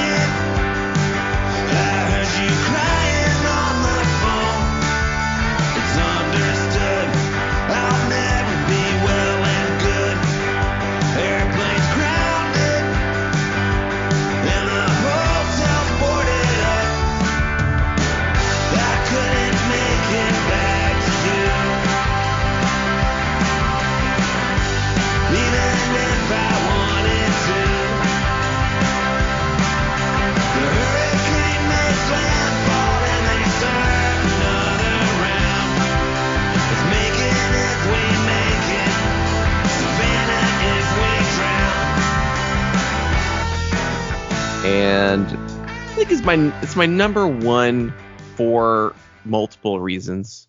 Largely that Lucero is one of my favorite bands of all time and has been a consistently high-ranking band for me for as long as I've been listening to them. I'm just like, I've never not listened to a lot of Lucero for as long as I've listened to Lucero. I'm like, yeah, probably a couple of records a year.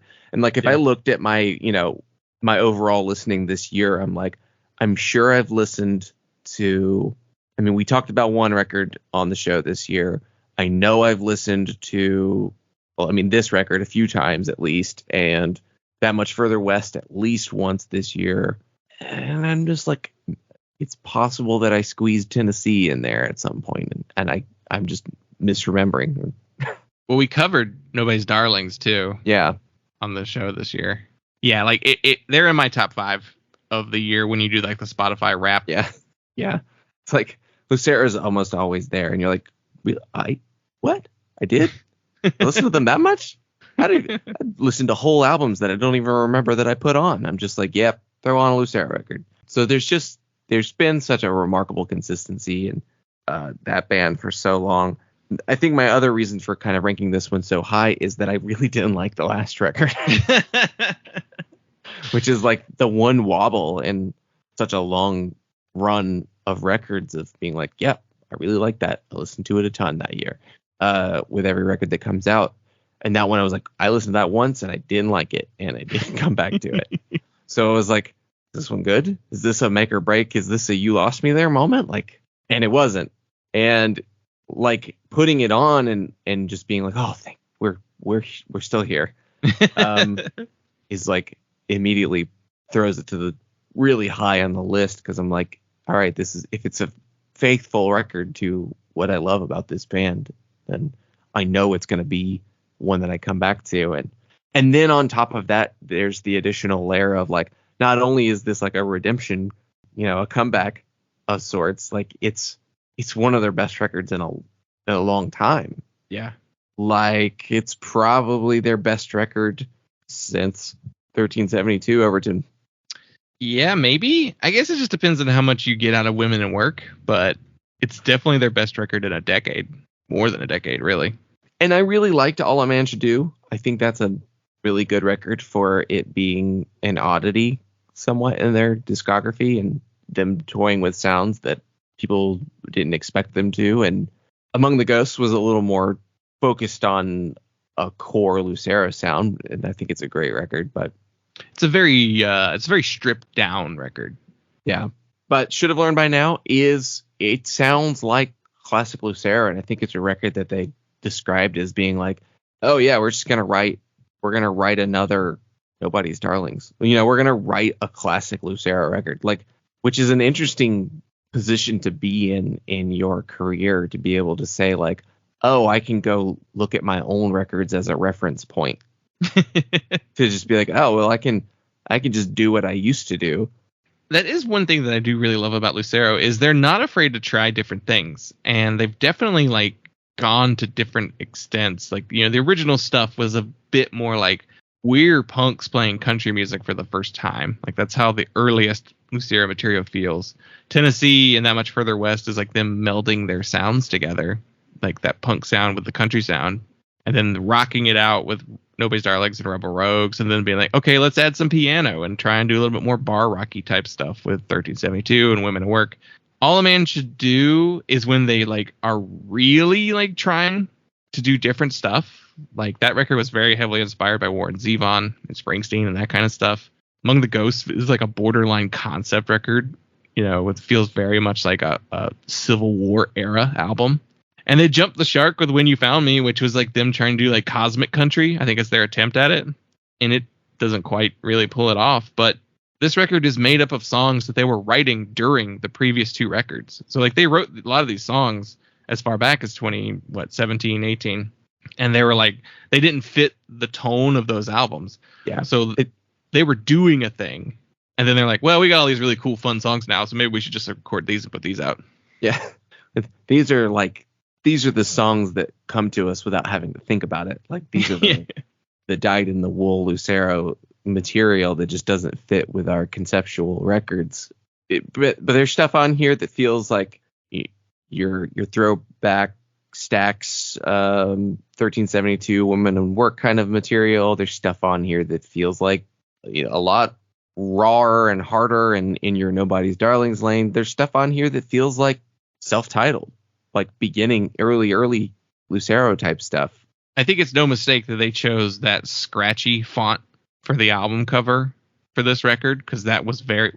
I remember when we saw like the first images and like heard the first song, we were like, oh shit, that font looks kind of like the first record font. Like, yeah, that are they going back to that raw sound? And they really did.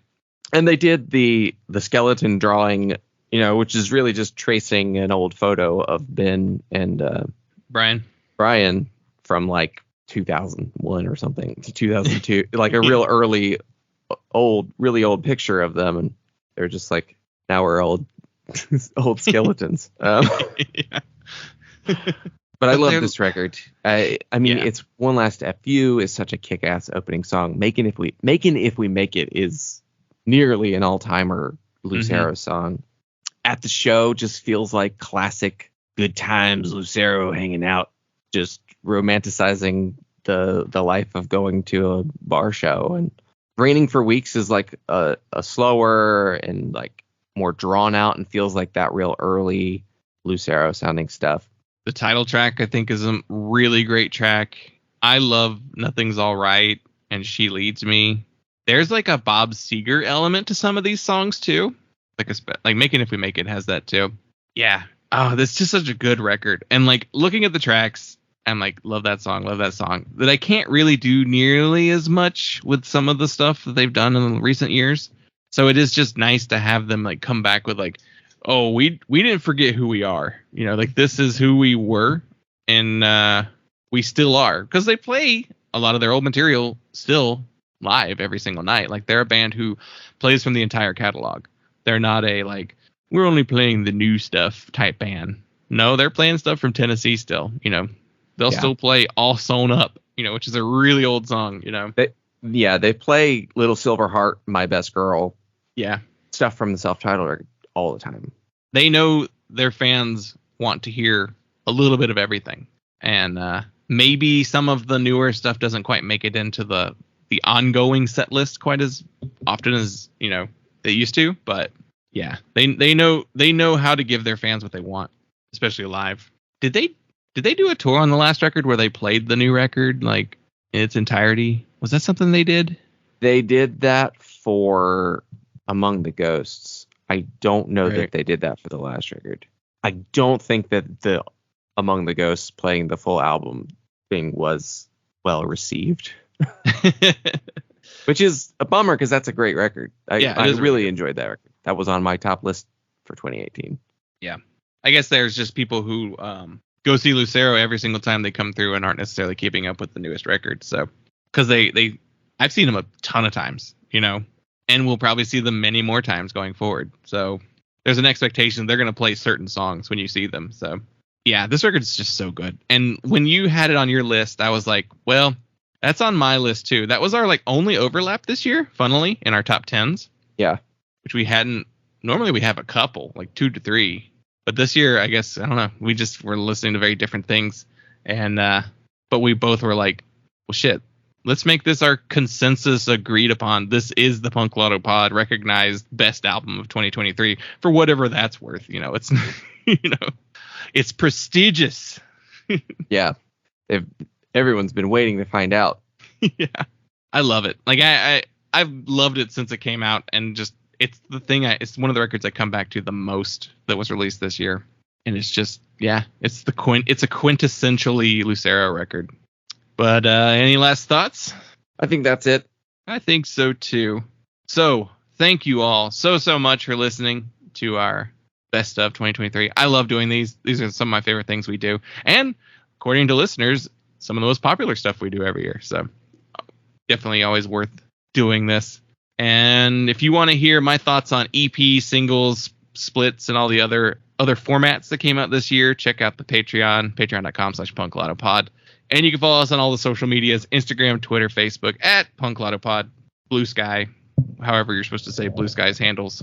Threads. I guess everybody decided Threads was the thing that people were going to use. Don't know why that happened. But we're on there too. And yeah, thank you all so much for listening. We'll be back next week with a brand new episode in our traditional format. Pick a year, pick an album. And hope everyone has a great 2024. And thank you so much for listening.